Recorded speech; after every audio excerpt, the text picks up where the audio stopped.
everybody. Welcome. It is 6 o'clock. It is Friday night, and that means it is time for Dragons and Things. Yay!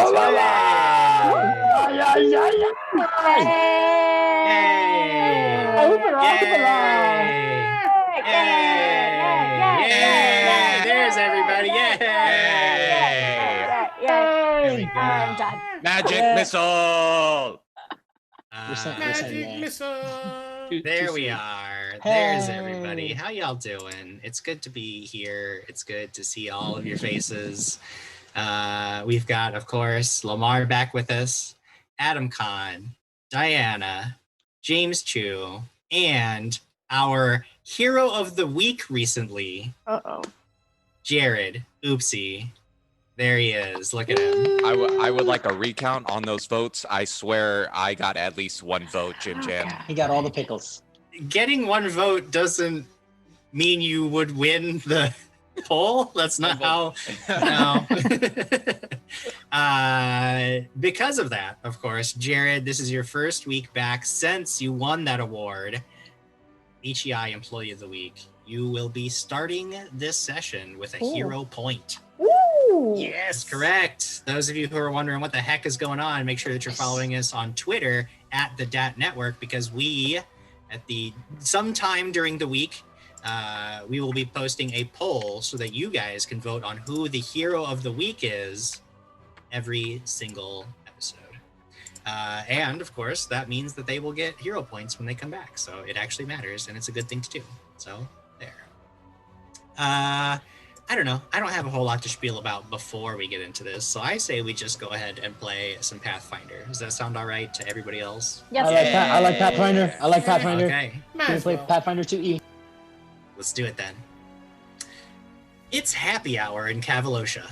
A quiet day of patrols, paperwork, and equipment maintenance is behind you, and a lot of you, Oopsie, Rias, Kanshaka, Trevor, and Peepa, you've gathered for drinks at a new spot that's open near HEI headquarters called the Quarter Horse Cafe.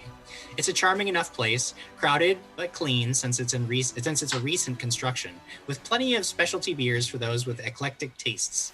The prize is fresh grilled reef claw bites slathered in lemon juice, butter, and salt. Such creatures are incredibly dangerous to gather, and even the more skilled fisherman is hesitant to try and catch one. There's no doubt that if the restaurant's success causes higher demand for reef claw, there are going to be corpses washing up on the shore of the lake of many a fool who thought a rusty harpoon and a raft would be the ticket to some easy gold. Perhaps HEI will take an opportunity to create some kind of partnership and send you poor saps onto the lake yourselves. There's live music, and lighting is provided by glowing flowers hanging from the ceiling on living vines. It's a nice touch, though certainly difficult to maintain unless there's a druid or two on staff. Things are going quite well. Everyone's having a good time. And then suddenly you hear the scrape of a chair being shoved violently across the floor. Someone collides with a waitress, sending her sprawling to the floor as glass shatters around her. The culprit is a man ripping at his shirt, his face turning red, his body shaking and convulsing. Another man near him falls to the ground, also convulsing, his face strained and quickly turning purple, though neither man seems to be able to speak. The entire restaurant has noticed at this point. People are shouting for help, forming a circle around the two men who clearly are in immediate, possibly fatal distress. You might be off the clock, but the need for heroic intervention knows no schedule. What do you do?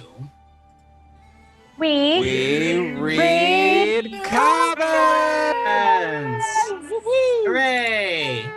Let's do it. I just want to say, keep it up, chat.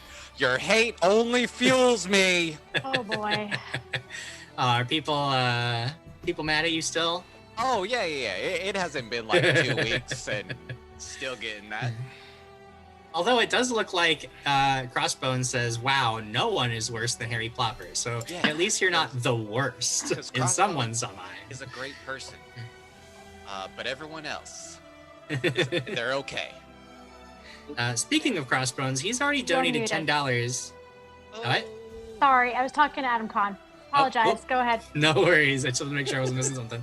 Crossbones has already donated $10 to give 2 edges to his favorite adventurer, People Jim Jam. No. Yeah, thanks. Damn it. Adventuring, no?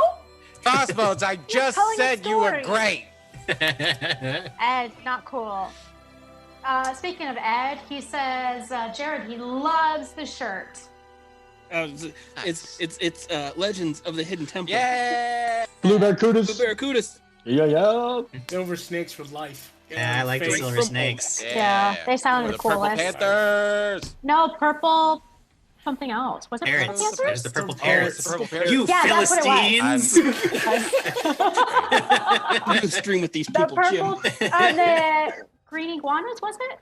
Green Yeah, the iguanas. Green iguanas. I feel like Orange the green iguanas always jaguars. did really bad. You know This why is a no one Legends of the remembers- Hidden Temple Yeah. stream now, so let's all switch gears. Legends of the Hidden Temple.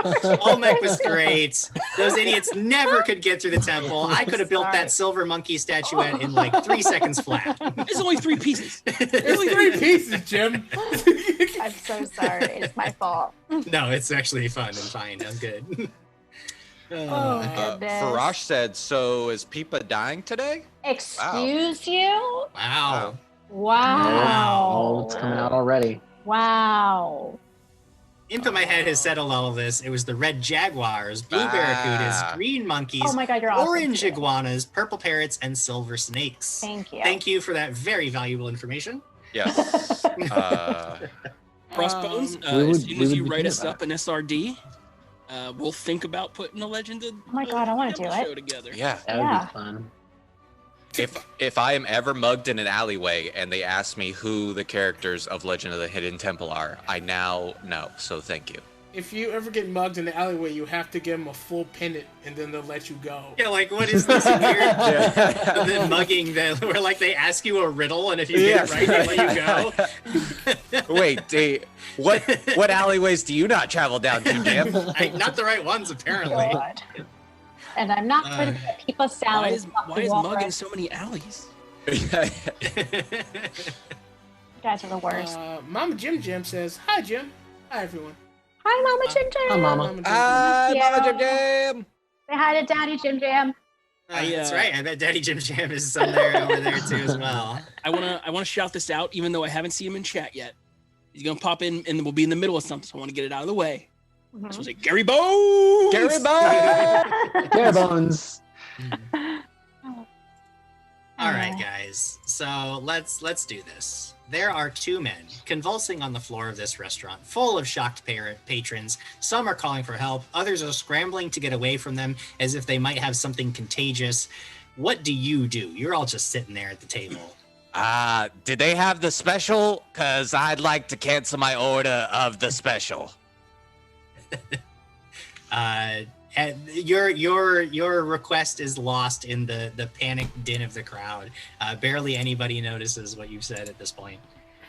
Can I sorry. reach over and cast Stabilize on one of Sure, them? if you guys want to intervene and save these lives, then why don't we, because time is of the essence here. Things are gonna start to happen very quickly, and there's a lot of chaos in the room. So why don't we go ahead and roll initiative? That's our first roll's gonna be initiative, Jim. Our first roll, Nice. right off the bat, Goodness. initiative. There may not be enemies, but there are definitely the possibility of death here, at least for some people. Oh boy. You got a good initiative, guys. Me too. You always Me? have a good initiative. I know, but I rolled Ooh. really good today. Well, have fun, guys. I guess I'm not moving very fast. But you're drunk right. then. Well, Kanshaka, what did you get? I rolled a 2, making a 13. Well, that is an impressive initiative bonus, my friend. I'll tell you that much. What about Trevor? I got a natural 1, so an 8. 8. We're doing Still great. a pretty good bonus. Not as impressive as old Kanshaka, but Rias. Dirty 20. Oh, there we go. Somebody was paying attention. Yeah. Peepa? 24. Whoa, Peepa with it. It's, you know what? Last time you played, I felt like your initiatives were all off, but this is a more of Yes. a is a Peepa initiative. Yes, this And is. then Oopsie, you're last up. 21. 21. Last in line, but not last in the round for sure. Peepa, you see chaos in front of you. The crowd is you actually lose sight of these guys because the crowd is just like surging all around you. People are like just stumbling all over each other, trying to figure out what to do. People are shouting and screaming, and like it's just chaos. What do you do? I'm going to head over to one of the people who have fallen down Okay. If you want to try to push your way through the just chaos around you, you could try an athletics or acrobatics check. Either one could do the job. However, if you wanted to try to actually part the crowd and get them to stop what they're doing long enough for you to make your way over, you could also try diplomacy or intimidation. I'm going to do that. That's a lot higher. Okay. I'm going to yell, everyone, stop what you're doing and let me walk through. And that's my intimidation check. All right, go ahead. 12 plus 9. 20. Why am I blanking? 21. I don't know. I can't do it. I'm blanking on math too. 21, that's a success. The crowd sort of parts, allowing you to move right up to this group. So one action for your check, one action to move then easily up to where these guys are. However, you note that while people listen to you, they haven't taken so much notice, like they don't clear the way between the table and you. They just sort of let you go through and then the chaos just resumes. So you realize that your friends are still going to have a little bit of trouble getting to you. However, you are right on scene. You could try again to see if you could get the if you were able to say critically succeed, you might be able to get people to move back enough so that your friends could also easily get to you. Or I mean, these guys are in big trouble. Seconds might matter whether they live or die. So what do you do? I'm gonna start checking them. All right. Sure, you can use a medicine check or a nature check to try to diagnose what's happening here. I don't think it's gonna happen. 8, 9, 10, 11, 12. 12 total. Yeah. I mean, you at a quick glance, you're just not sure what's going on. You can tell it's some kind of very fast acting, probably some kind of toxin, venom, or poison, something like that. And it looks really bad. Like these guys are not in good shape. I'm just gonna calm the guys by like touching their foreheads and like just kind of. All right. So you try to soothe them as they're still shaking on the floor. Their faces are turning red. The veins on their neck are like popping out. They're straining so hard. It is Oopsie's turn next. They are very clearly not choking on a thing, but having a reaction to a thing. You're not sure. Clear? I mean, Peepa wasn't able to determine anything, and she's sort of separated from you at this point, so you're not really sure exactly what it is. Can I put my little goblin head down, run over there, and medicine check?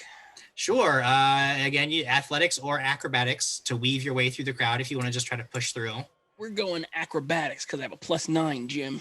All right, so you use your small size to your advantage to just try to dodge and weave through people's legs to get them as quickly as you can. Okay, you try, but there's so much going on. Like as you're moving forward, like somebody else like gets pushed over almost in your path, and you trip over them, and you manage to right yourself, but you make no progress with your attempt to get over there. So we move on to Rias. Yes, Rias sees Peepa run through. He sees Oopsie try to run through as well too. And Rias is gonna raise up his little ear flap things, and I want to do a threatening approach through people, just screaming, "The little lady said to get out of the way." So you're gonna try to part the crowd with an intimidation check. Go ahead and make that for me. That's a natural 20. Whoa! 31. For what? What was your total? A 31. 31. Wow. Yeah, I mean, the frills go out. Your voice rises above the crowd. Everybody sort of like goes silent momentarily, and they're like, "Wait, make wait!" they seem to recognize somebody. Like recognizes what's going on. Like they're with HEI. Get them. Let them through. And now the crowd actually parts, and they provide an aisle between you and the table where these guys are laying on the floor, so nobody else will have any trouble getting up to these guys at all, thanks to Rias's actions. You still have 2 actions left, Rias. What do you want to do? I will. Well, if I was doing threatening approach, that was like moving through the crowd. Oh yeah, okay. So you can move while you're doing that. Okay. Yeah, I want to at least reach down to. If I can make it to 1, can I cast stabilize on one of them? Yeah, at a quick glance, they don't appear to be currently, like, they don't have the dying condition. Oh, they're not down. So, yeah. Dang. You don't have medicine? I mean, I can check them for medicine. No, I don't have anything in medicine. Nature would also, you could also use nature to try to identify what's happening with them if you wanted to. I've got like crap. I'll try a nature check. I'd rather Okay, try sure. nature check than medicine. Gotcha. No, that's only going to be a 6. Okay. Yeah. So you are still aren't sure. Neither you or Peepa are able to determine exactly what's happening. Only that you know it is bad. Now, since you're there, you could continue to try to diagnose what's happening, which will make treatment easier. However, if you feel like maybe it's beyond you, you could just try treatment straight up. If you feel like that would be a better use, because you can tell whatever's happened to these guys is certainly something that's going to happen quickly and is dangerous. However, is threatening approach 1 or 2 actions? It's 2. 2 actions? Okay, so 2 actions for that. 1 action to try to diagnose what's happening. So we move on to Khan Shaka. You've got an aisle now to these 2 men who are clearly in dangerous levels of distress.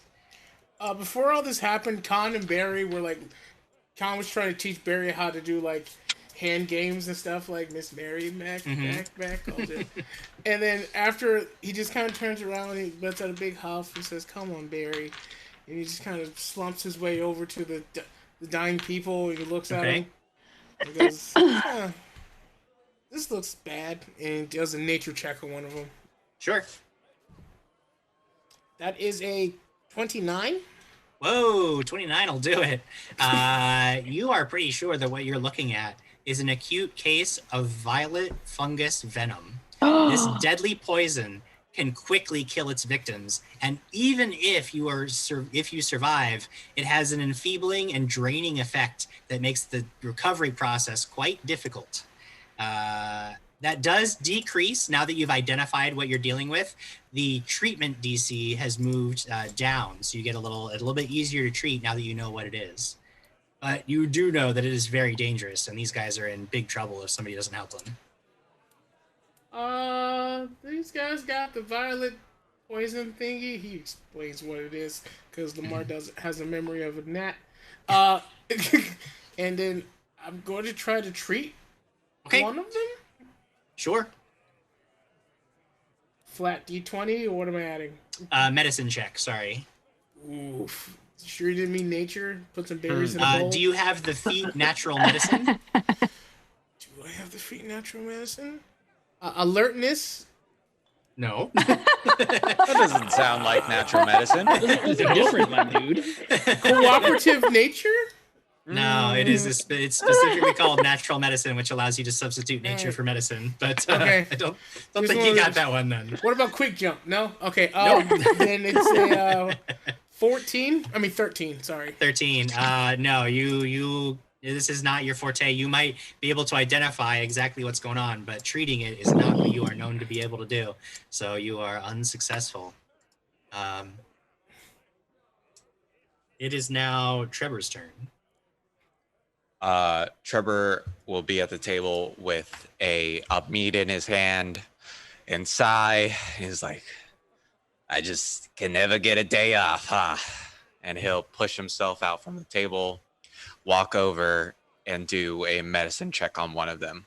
Okay.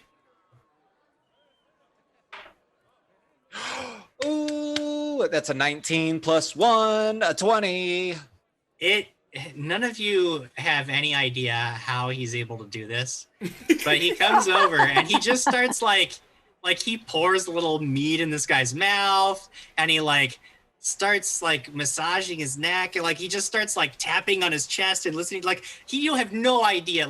Clearly Trevor is not some doctor. He's clearly barely trained in any of this, but somehow this guy actually starts to look quite a bit better.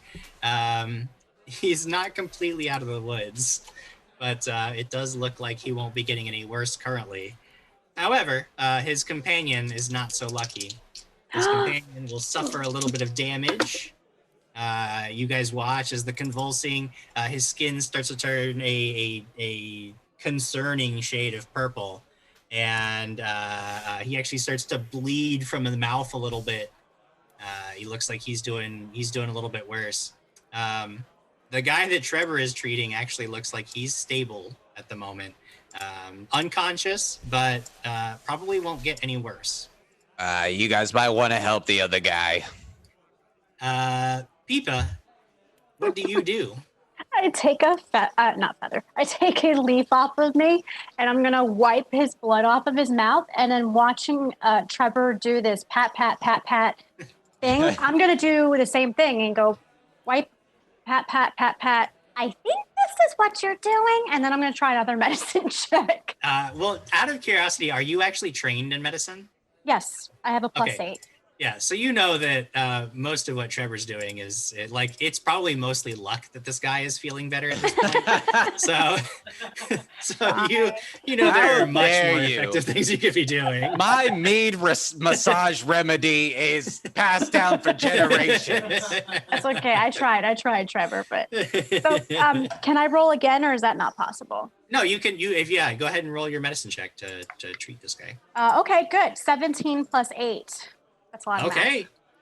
Yeah, that is going to do it. Now knowing after Khan Shaka informs you that this is no less than violet fungus venom, you pull out some little vials of anti-venom that you've got. Maybe squeeze a little aloe out of the leaf that you wipe away the blood with and mix it all together. And you pour it down this guy's throat. In a few seconds, let's see, he was at stage. Okay, yeah. So basically, the way poisons work is they work in stages.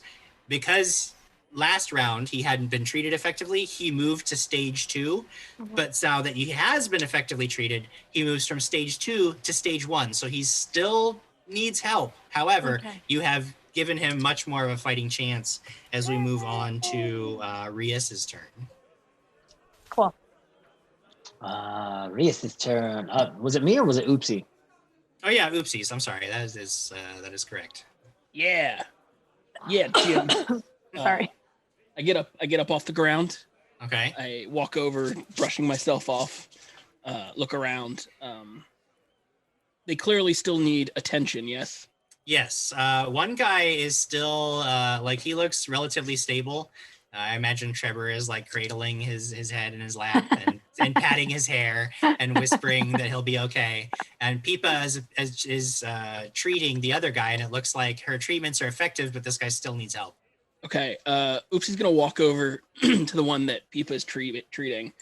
He's gonna take a swig of the pickle juice from his bag, just kind of swish it around his mouth, and go, "Oopsie fix," and just to mouth this guy to nature check heal him. Okay. Because I have the natural medicine thing. Cool. He takes an extra point of poison. What did you get? It's a 19 on the die. Oh my god. Okay. +2 +5. So get out with this guy. 26. So you basically feed this guy some pickle juice like he's a baby bird. And somehow this works. Healing kiss. He moves from stage 1 to cured of this poison. The convulsing stops. The foaming at the mouth stops. He opens his eyes a few moments later. Both of these guys are now stabilized. We can come out of initiative order. They're both clearly in pain and dazed and looking around bewildered. But people are all around you are clapping and cheering. They think this is the greatest thing to actually see heroes in action, saving lives before their very eyes. Oh, there was definitely action. There was definitely some action going on. Oopsie climbs off the guy and gives a little wink to Pipa because she's right there. Pipa's thinking in herself, I hope I don't have to do this from now on, mouth to mouth. Trevor, with the guy's head in his lap, combing his hair back, leans in and goes, "Yeah, you now owe me your life, dead buddy. So come join us." As Khan sees the rest of his compatriots either scare or disgust these two gentlemen that have just escaped death, he's gonna try to get Barry to try to sniff out where it could have possibly, the poison could have possibly come from. Sure. Go ahead and make a have Barry make a perception check. Yeah, Barry should be better at that than I am. Perception? Oh no, actually I'm better than that. Barry is. Sorry. That's perception. Oh, he's not terrible. 24? 24, yeah. Barry goes over and starts sniffing around the table. He plops his muzzle up on the table and sniffing around, and he lets out this like low sort of concerned groan and knocks over with his paw 2 ale mugs that are sitting near one of the overturned chairs.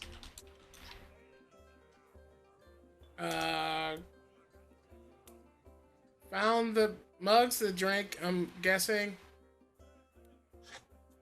Oh. We should investigate them. I'm gonna walk over to where Kanshaka is. Sure. And pick up a mug and kind of. Yeah, sure. Go ahead and make a perception check yourself. 13 plus 8. Yeah, you can tell there's sort of there's a very, very faint musky odor, and there's just a tiny bit of residue, like a violet residue on the side of one of these 2 mugs. You can probably been tampered with. Can I start looking around at all the tables and see and like yell like, no more drinking tonight. Everyone be sober. And then look around, make sure no one is drinking anymore. Yeah, sure. Yeah, there's poured everywhere. Trevor has one of the guy's ale mugs in his hand. He just sets it back on the table very slowly. Yeah, but everybody is now like paying attention to you guys fully, and they they back away from their food and their tables.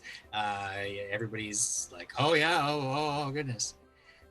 Does anyone else's mugs look like it has a purple tint to it? If you want to take a few minutes, go ahead and make another perception check. Yeah, if you want to take a few minutes to like search around and like see if anybody else's food has been tampered with. 14 plus 8.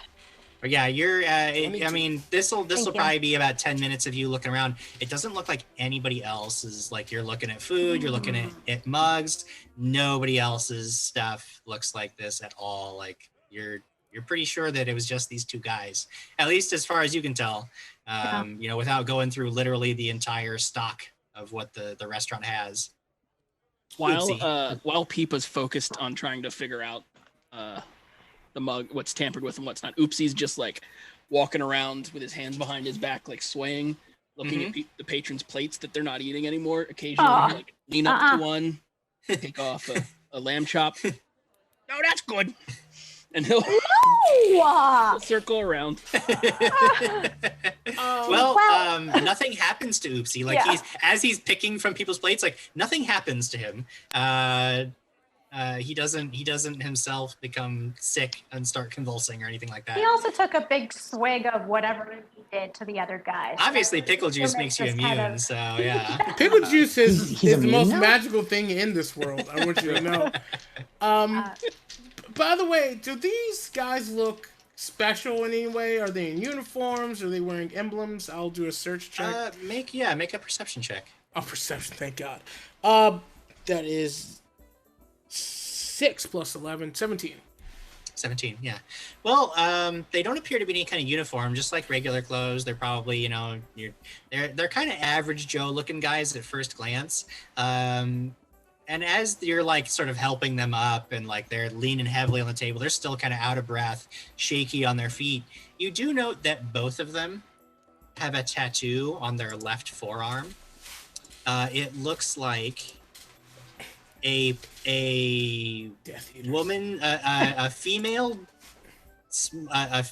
demon's face, winking. That is the tattoo they both have. Jim, I'm gonna go up to the bar and find the barkeep. Sure. Yeah.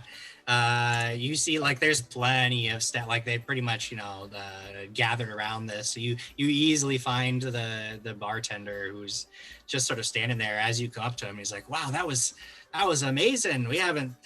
You saved those guys. You guys really are heroes." Yes, thank you. But are you the one that served them their drinks? I made the drinks. I think, Lonnie over there had their table, took it to them. There was the three of them sitting there. I don't know where the other one went. There was 3 men sitting at the table. But yeah, it was 3. One of them was real short, real small. I think it wasn't. I think it was I don't know. It was all swaddled up. Couldn't really see his face. Where did he disappear off to? I don't know. I guess in the commotion, he just took off. He's not here. Do you think he might have? You think he might have poisoned them? He definitely could have, but I would like to see where you're pouring your drinks too. Oh yeah, could for also be a sure. suspect. Come on around. Make way for the heroes, everybody. He gets everybody back and leads you around. You have full run of the bar. Yeah. Just perceive, see if there's anything suspicious.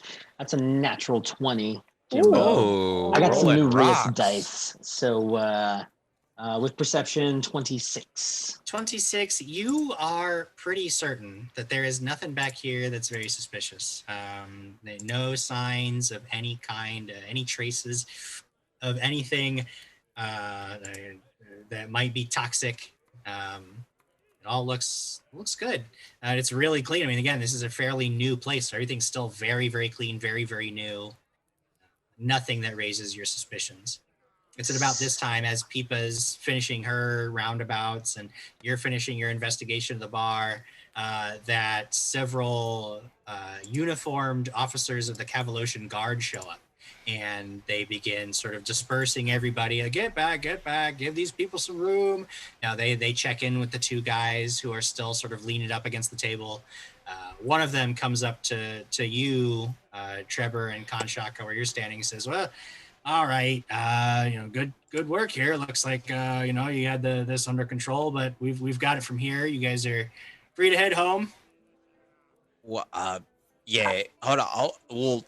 Can I ask them a few quick questions? Yeah, we'll handle all that. We've got it from here.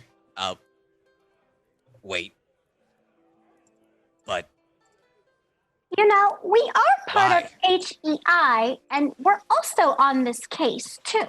No, you don't have jurisdiction of our area, sir. That's all right. Look, you did good, but that's precisely what we have, and you don't. We know, we can see the badges. You're HEI, which means that when the Cavalosian Guard shows up, you turn over the situation to them, and you go run along. That's the way this works. That's what the city pays you for, right? You feds coming in here, trying to take over our crime scene. Yeah, we've heard about you, buddy, giving people trouble, thinking you're a big swagger hero. Look, all right, you're a mercenary, all right? Leave the detective work to us. You call it detective work, but it ain't nothing. And I'm a hero, sir. I saved one of them. I'm gonna pat Trevor and be like, "It's okay. Let's go." Khan's gonna come up behind Trevor and just give him a big bear hug, and like nuzzle against his shoulder. "It's okay, big. It's okay." Yeah, I'm petting it's too. Okay. You'll see, like, if Trevor's face could get red, you see it like bright red as he's getting to this argument, and like as you hug him, the level of redness in his face goes down. He's like, But almost like you're watching water drop in a Yeah. tank, right? Like it starts bright Yeah. red and literally just down his face. okay, you're lucky I got my bear friend here. Or I'd take over this whole investigation. What about me? And Oopsie and Rady? And people, I never forget about you. You're our leader. What? Oh, okay. She fixes her badge. Hey, what's your name? Are you still here talking to me? Sorry. Yeah. Yeah, I'm still talking to you while I'm being hugged by this giant man. While that's happening, Khan is trying to lift up Trevor and just slowly pull him away. He doesn't fight this at all.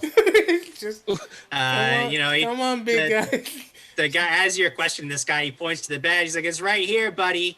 Officer Rayburn of the Cavalosian Guard. Take a hike." Oh, yeah, okay, Rayburn.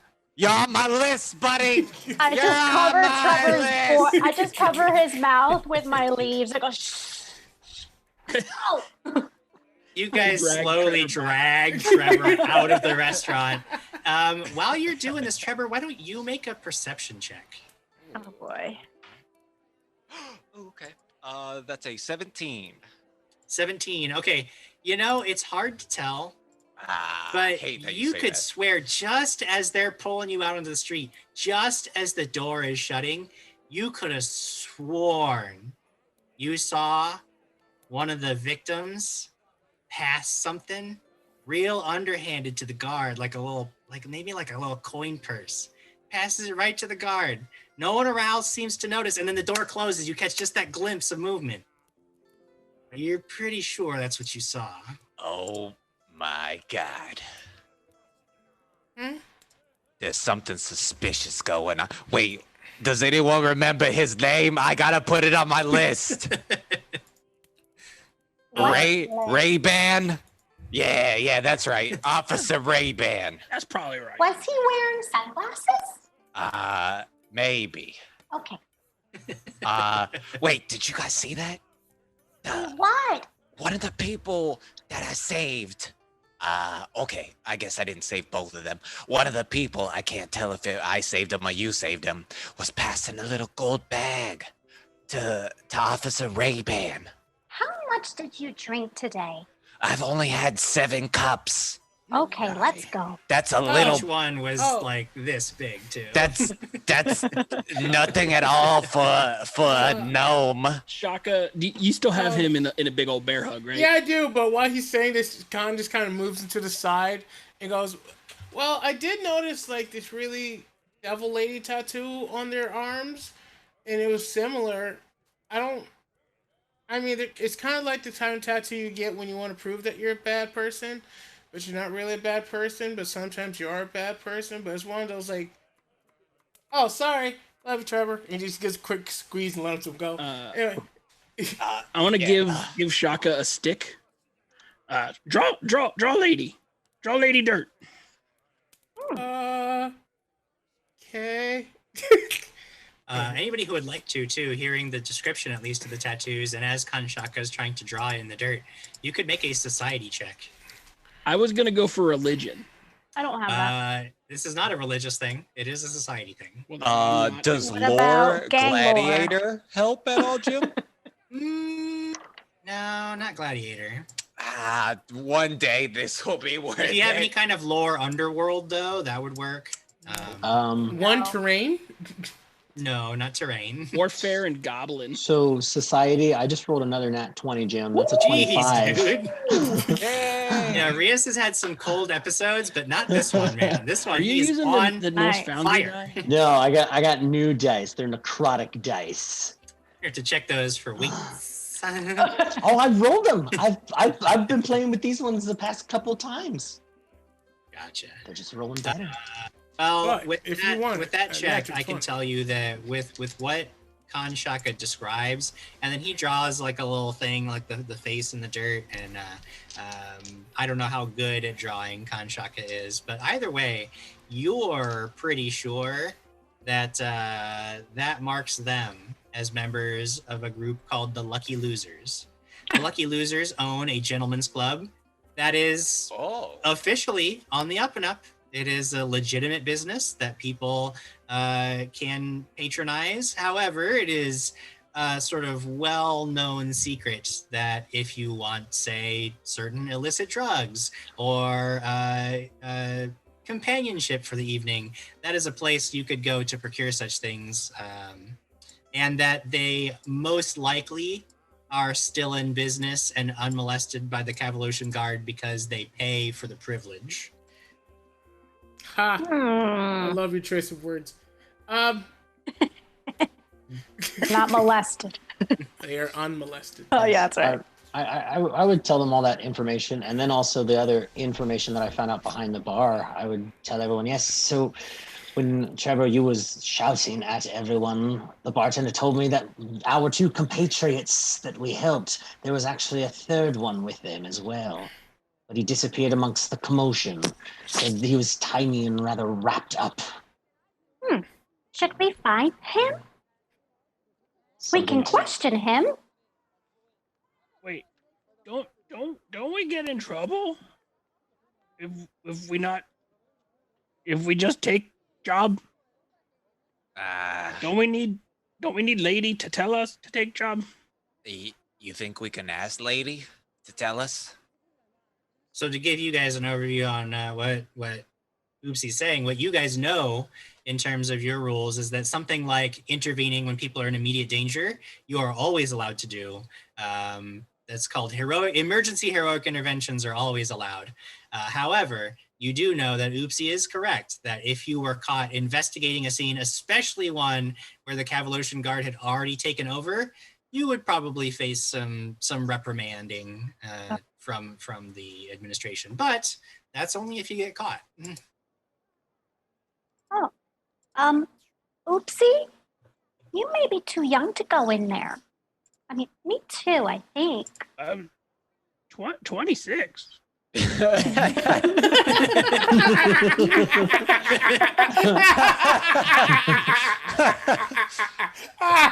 Oh yes, he's older than me. He can definitely go in. Wow.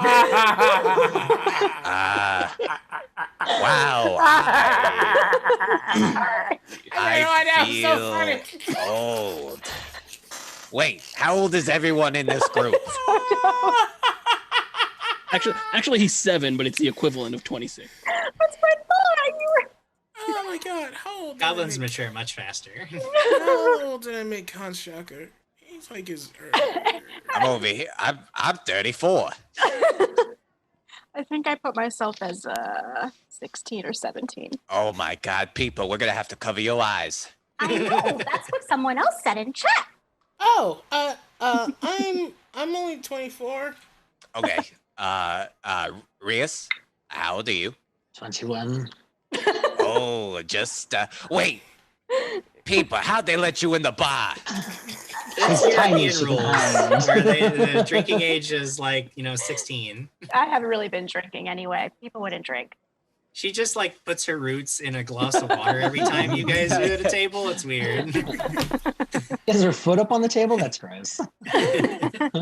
I've always thought age was kind of arbitrary because the age and maturity of a thing changes based on what kind of person they are. Like a plant ages really fast, and so do goblins. So but I'm pretty much a toddler to elves and stuff like that. But anyway,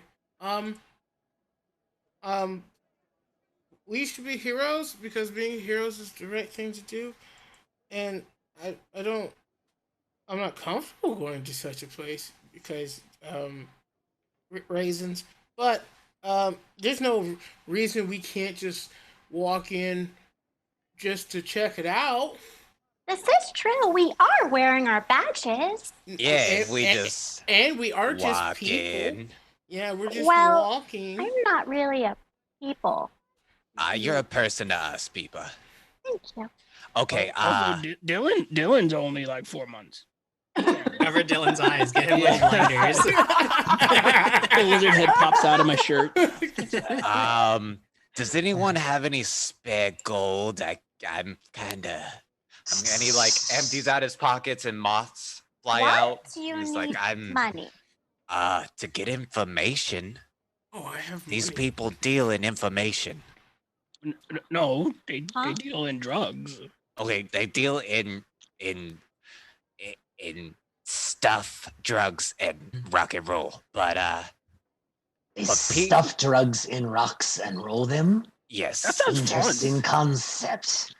No, but that kind of tavern, they have to know information, and the way to get information is to buy it. And that'd be our best opportunity if we were so inclined. Okay. Yes. Khan reaches into his bag, And he pulls out a gold piece. Will this do? I mean, I'll take it. Yeah, it's like it's a lot of money. I mean, not for us because we're adventurers, but a gold piece to a regular person, that's like rent or something. Do you have like 15 more of those? Why don't we see how this whole thing goes first? Do And I? then we can Yes. pay them. Am I willing to give it to drug dealers? No. Now, this is you said gentleman's club, or I feel very underdressed. Uh-oh. Oh, is this shopping?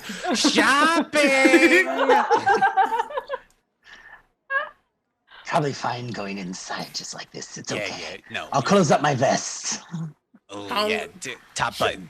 Kanshaka looks at his like ripped shirt and barely on shorts and his bare shoes. Like, I think you'll be fine. Okay. Yes, to a gentleman's club we go. Okay. Okay.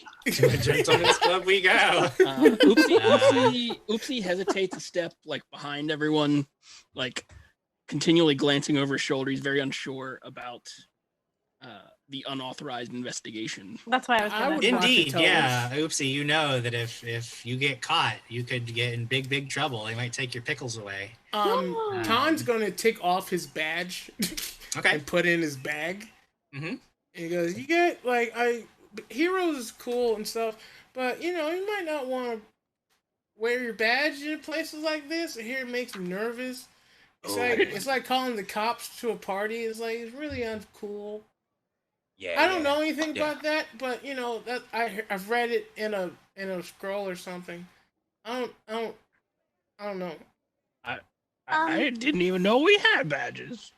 Do you think all of us could really fit the part going in? 'Cause I don't know if I should go in. Perhaps someone could wear you as a feathery hat. Oh, I can be a flowery hat. I Oh. don't think that's not gonna work at all. I don't think you are seriously underestimating what Peepa looks like here. She is basically a small leafy child. Aren't you like 3 foot tall? Yeah. I don't Okay, know. we need big trench coat. Very large hat. I just don't think I'm going to be able to do this as Peepa. What's this character's charisma? Okay, I'm lower going than to mine. need a big disguise because I just look like a little girl. They might not care. Oh, I mean, you guys can make a society check too. If you can make another society check for this, if you I don't like. have it. That's an 8. Okay. Oh. Goblin I don't clubs have- don't care. Okay. Well, in that case, I mean, yeah, it sounds like a totally reasonable plan to all of you. Yeah. Okay, This, this is what I think we can do. I will say that Peepa is my spirit companion, and I made you outside because I can control plants because I am technically a druid, even though I just really like bears.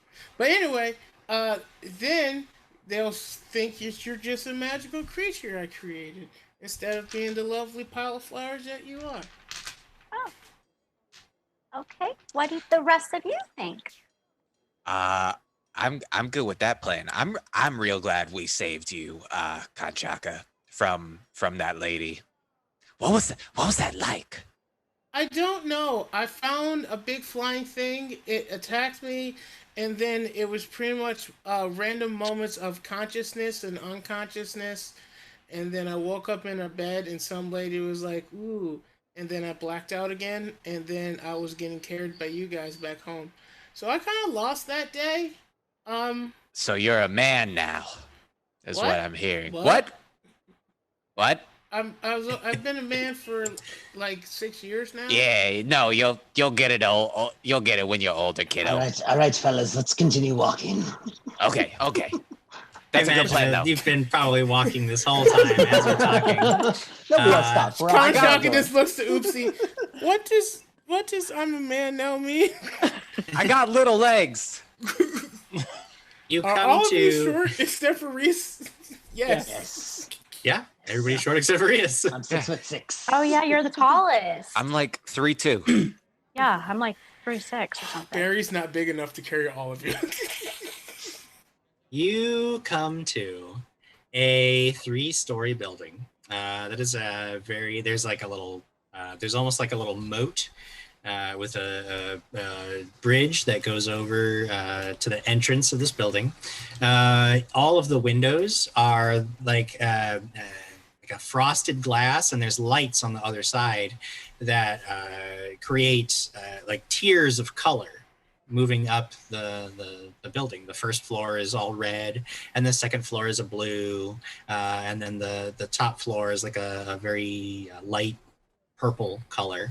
And the way that the lights are bobbing, those of you who know enough magic know that they're almost certainly magically maintained dancing lights that will probably cycle through the whole night. It's a very beautiful and serene looking place. You cross the little bridge. There are these trees sprouting up from the moat itself. Like you look down and under the bridge is not water, but it's almost like this little gulch, and there are big flowery bushes and trees sprouting up around you as you cross over. There's this big heavy door, though it actually swings open at the slightest touch, admitting you into this entryway where you see a man in very fine tailored suit who is standing at a desk, and he's, oh, welcome to the, and he looks at all of you and he says, oh, no, thank you. This is, no. Nope. What? I'm afraid you've come to the wrong place. Are you lost? I could direct you to another. Wait. What's wrong with us?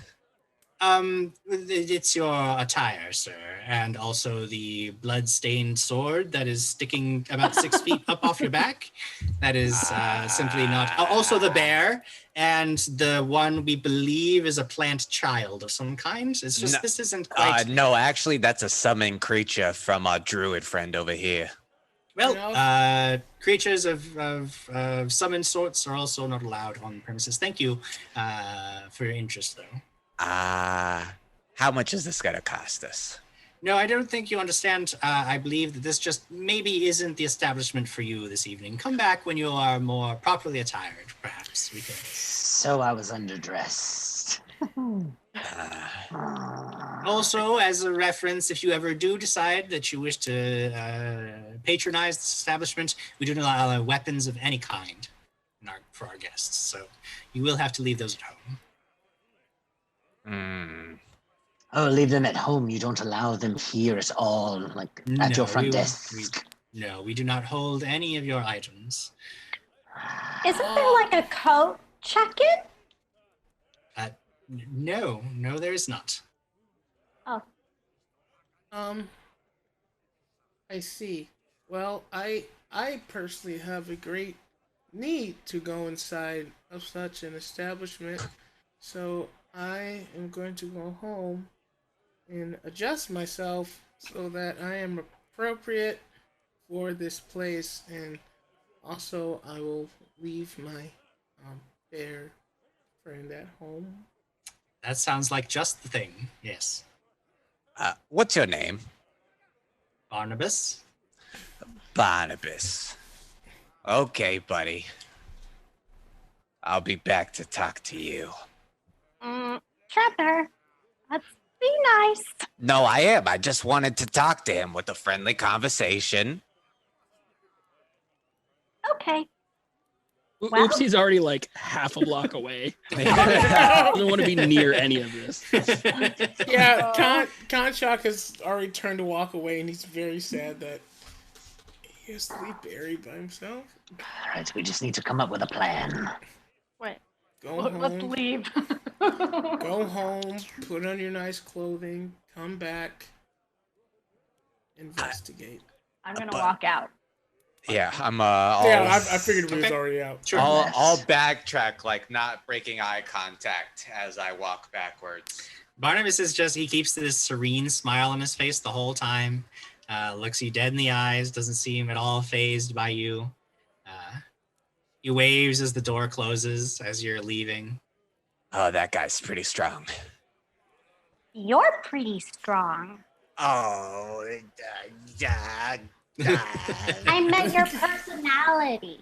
You need to calm yourself sometimes. Thanks. Not be so angry all the time. People, you're so nice to me. So now what? Oopsie! Just to give you a reference, at about this time, again, you're coming off a day of work, so it's probably about 8:30 at night at this point. Sun's just set about 45 minutes ago or so. So Oopsie gotta drive his dreams. so Oopsie's sleepy. Is that what Oopsie calls sleep? Yeah. Having his dreams. So I think that the only thing we can do is go home, get dressed, get fancy, and then we meet back here in like 2 hours, and then we go in at night when it's probably more lively. And then those of you who need weapons might want to bring weapons that are less Obvious? Yes, thank you. I have sticks, so I should be okay. And like Trevor looks up to his giant sword. And he's like, "Yeah, this is all I got. But if we want to do a guys' night out, I'm all for that. Okay, guys and people night out. Okay. But people would not be allowed to enter the building. Oh yeah. Said the plant child's not allowed in there. I told you. But Oopsie doesn't want to go in there either.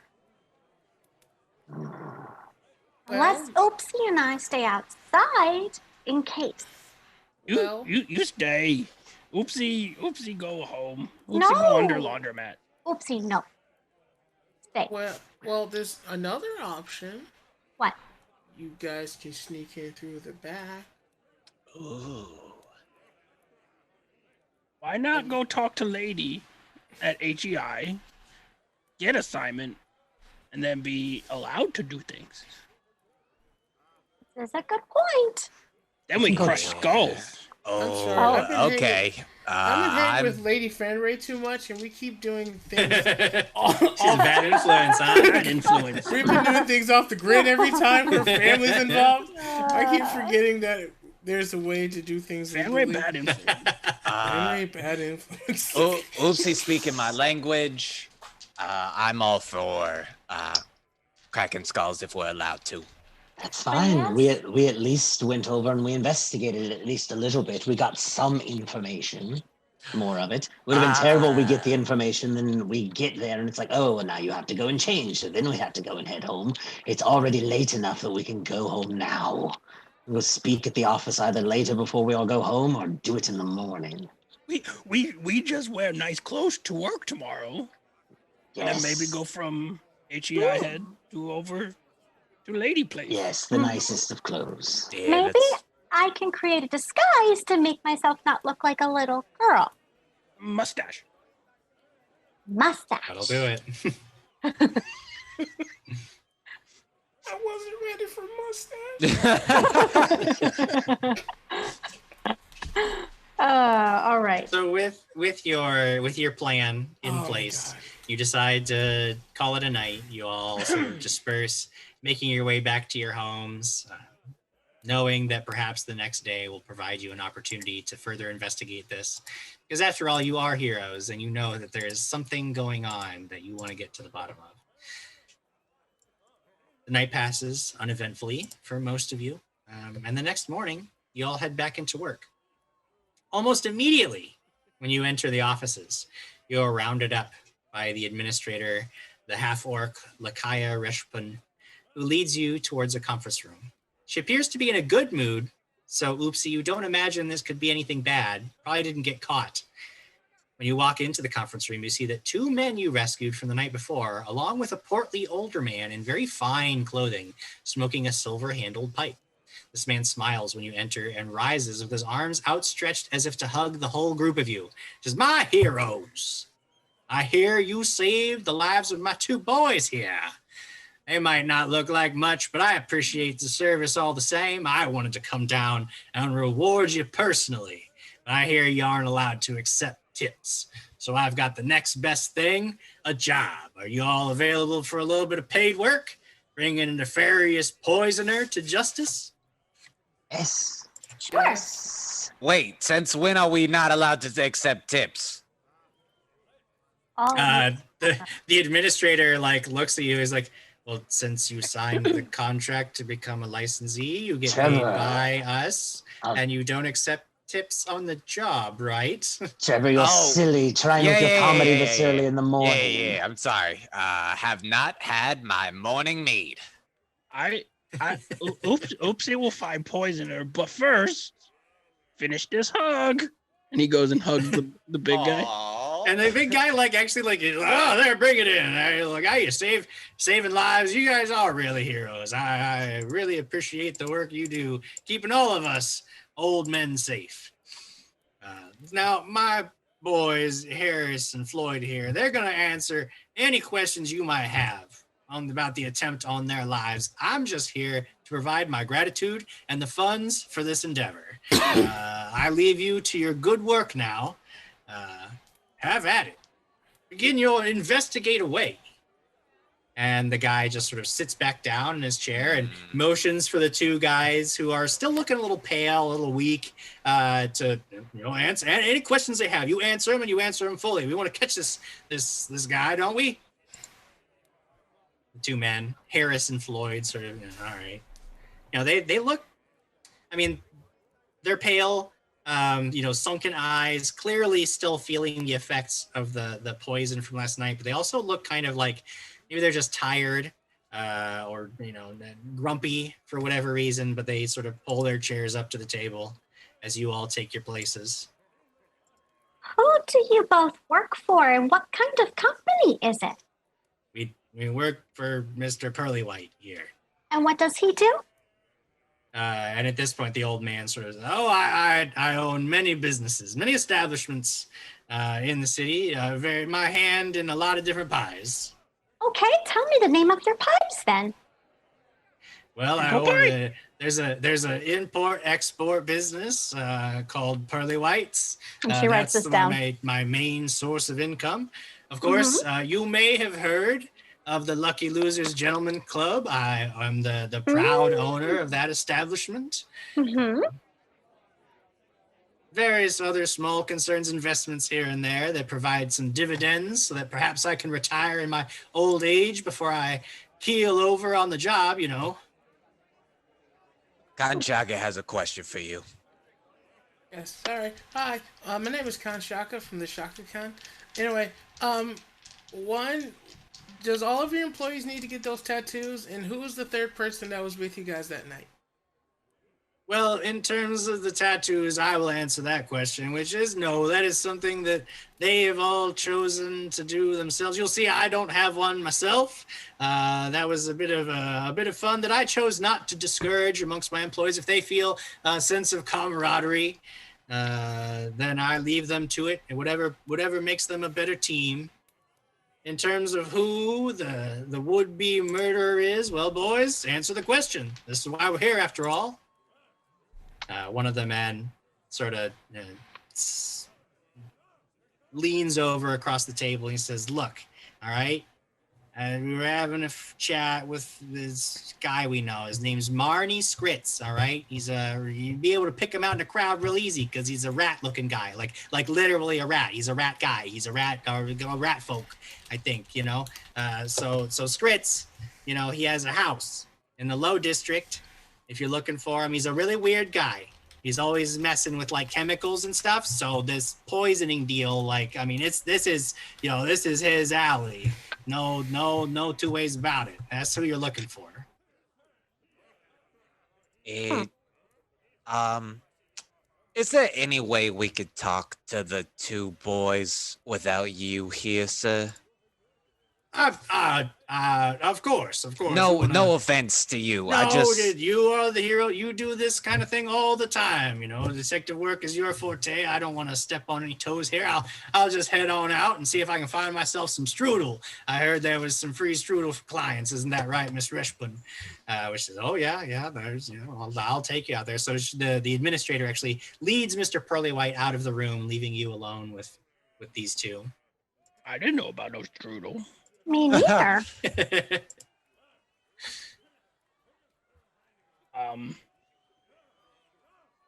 Why?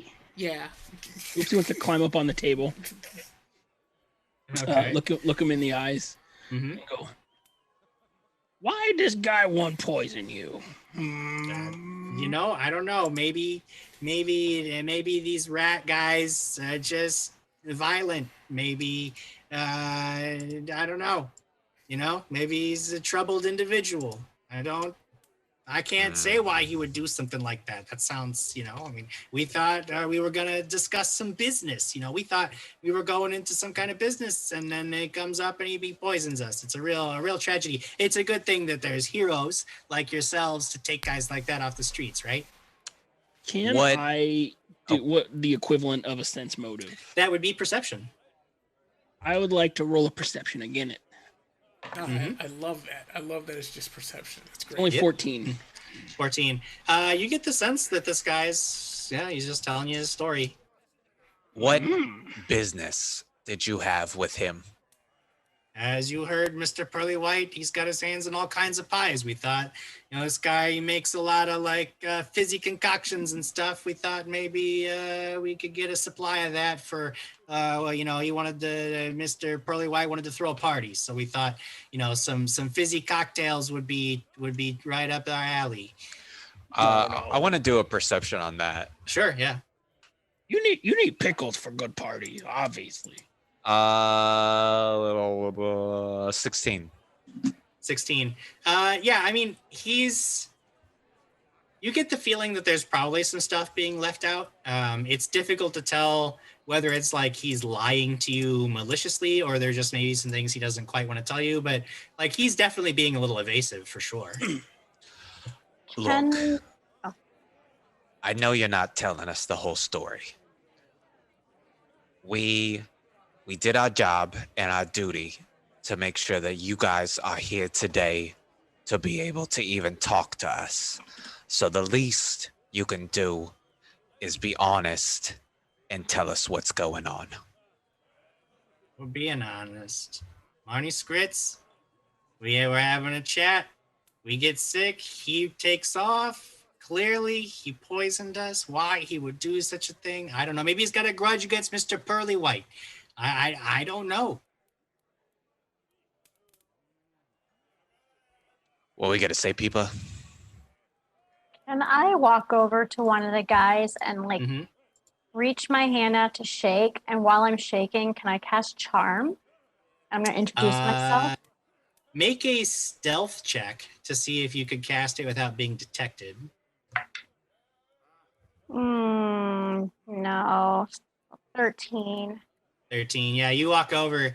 You're trying to just mumble the words under your breath and quietly do the gestures for the spell. And as you're finishing the spell, you extend your hand, and your hand actually just briefly flashes like a pinkish glow as you're reaching it out. And the guy looks at you and he's like, all right, look, we've told you what we know.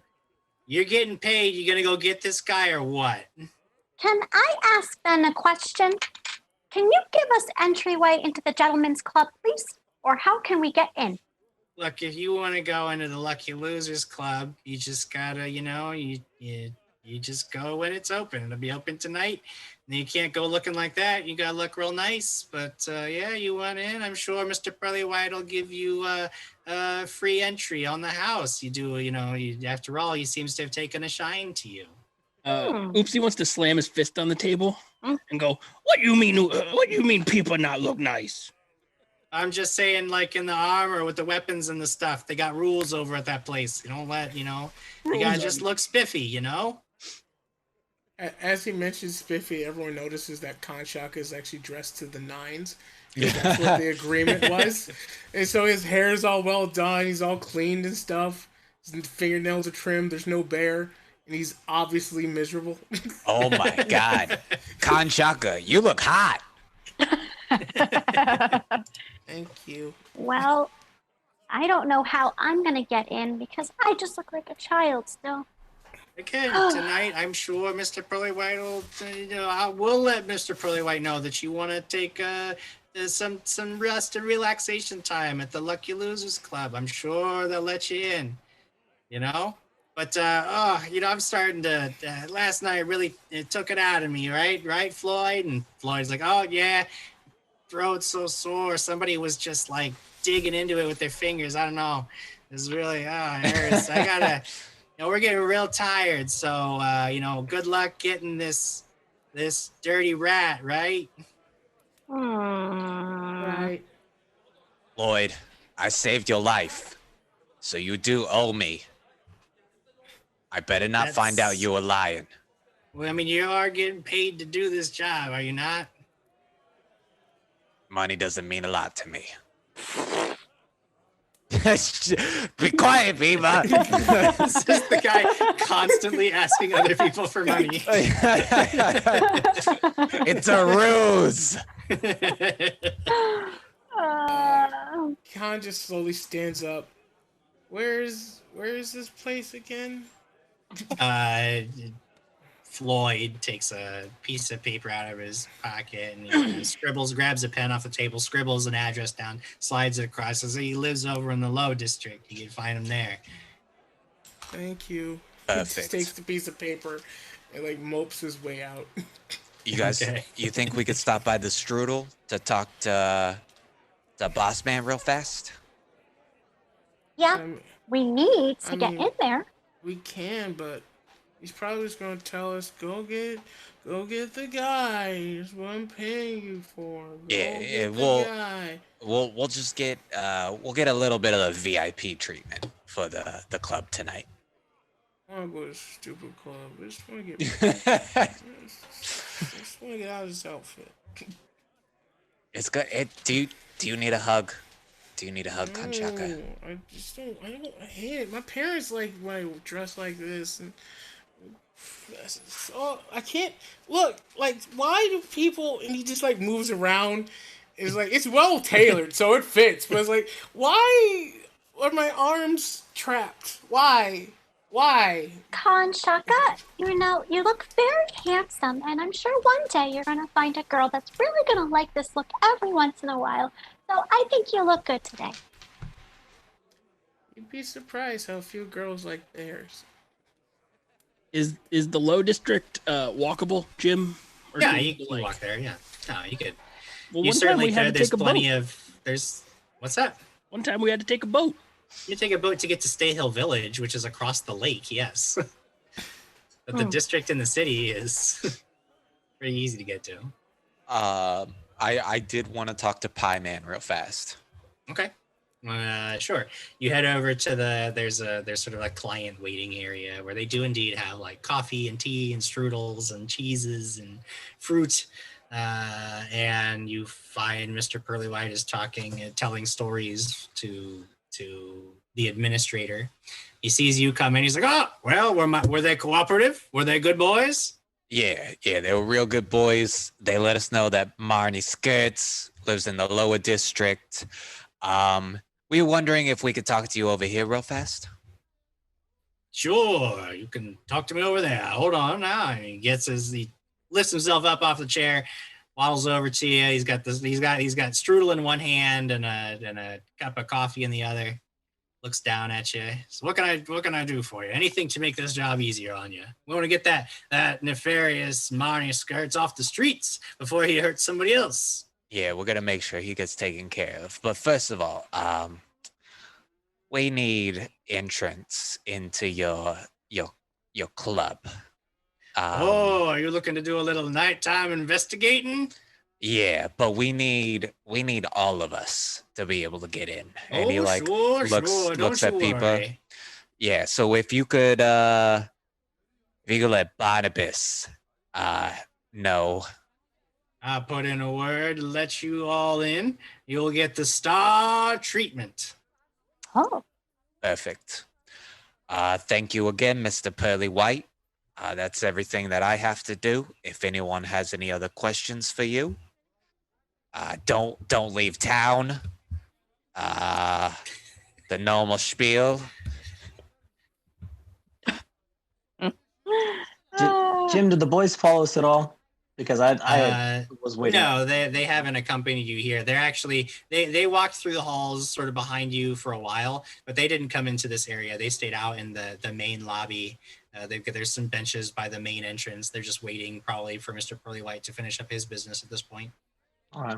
Well, I actually wanted to have one more question for them.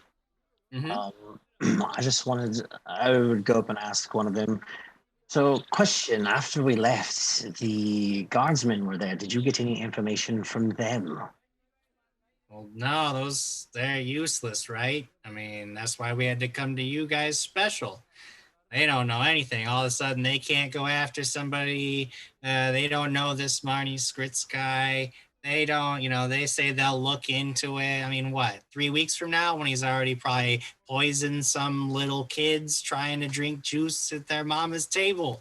We can't have that. We need action, right? And this Marnie Squints, he's quite well known, yes, around these. Well, I mean, I don't know about well known. I mean, it's just some guy. I mean, you'd probably be, again, he's kind of stands out because he's a rat and there's not a lot of those types around here. But, Yes, the guards seem to be very incompetent if they can't keep their eyes on a rat. Interesting. I appreciate it. I'll turn and walk away. Sure.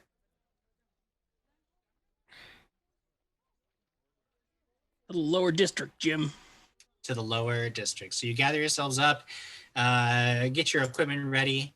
Kanshaka probably has to change into his armor real quick because the tuxedo would be very difficult to fight in.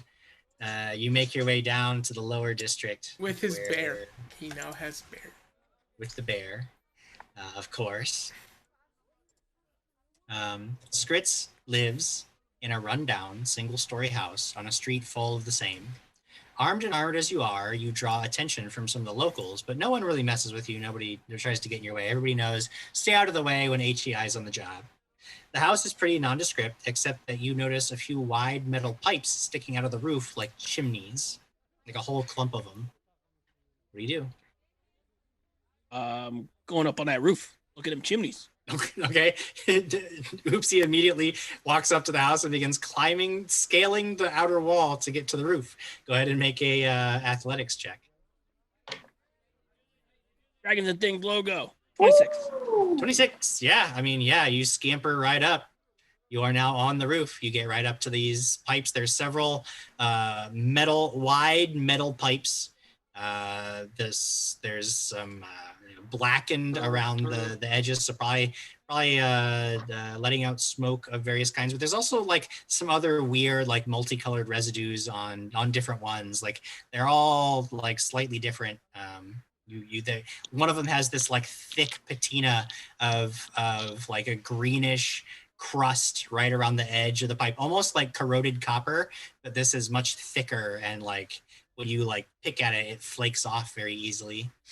Can I do either a nature or a knowledge to try and identify chemicals? Sure, if you've got craft, I would allow that. I do have craft. Yeah, sure. Go ahead and make a craft check. Goblins are great at crafting. Mm-hmm. That's 11. 11. I mean, it doesn't give you a lot of details on what specific you're looking at, but you would guess, I mean, especially from what you've already heard about this guy, that he's running some kind of alchemical setup, and this is some of these pipes are just ventilation for the lab. I'm gonna poke my head over the roof to look down at the guys and Peepa and be like, be careful, this guy have bombs. Uh-oh. Excellent. We could. Then I want to go and put my ear on the chimney and just listen. Sure, make a perception check. 12. Don't hear anything.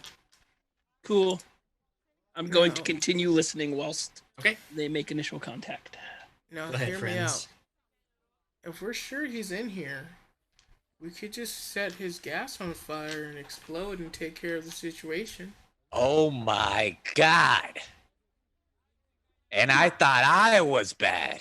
No, we're here to investigate. But Yes. we were told who was the bad guy. Yes, but how many innocent people do you think would actually be inside there, if any? How big is the building? Creating a massive explosion and fire in the low district would probably cost many Yes. people their homes. Yes, Kanshaka, do you remember Oh. not too long ago we dealt with lots of fire? We had to go into burning buildings. Yeah, but every building that was burned had bad people in it. We Oh saved a dog. my. And There an was a old dog and a person. baby. Yeah, there was a baby. baby in there.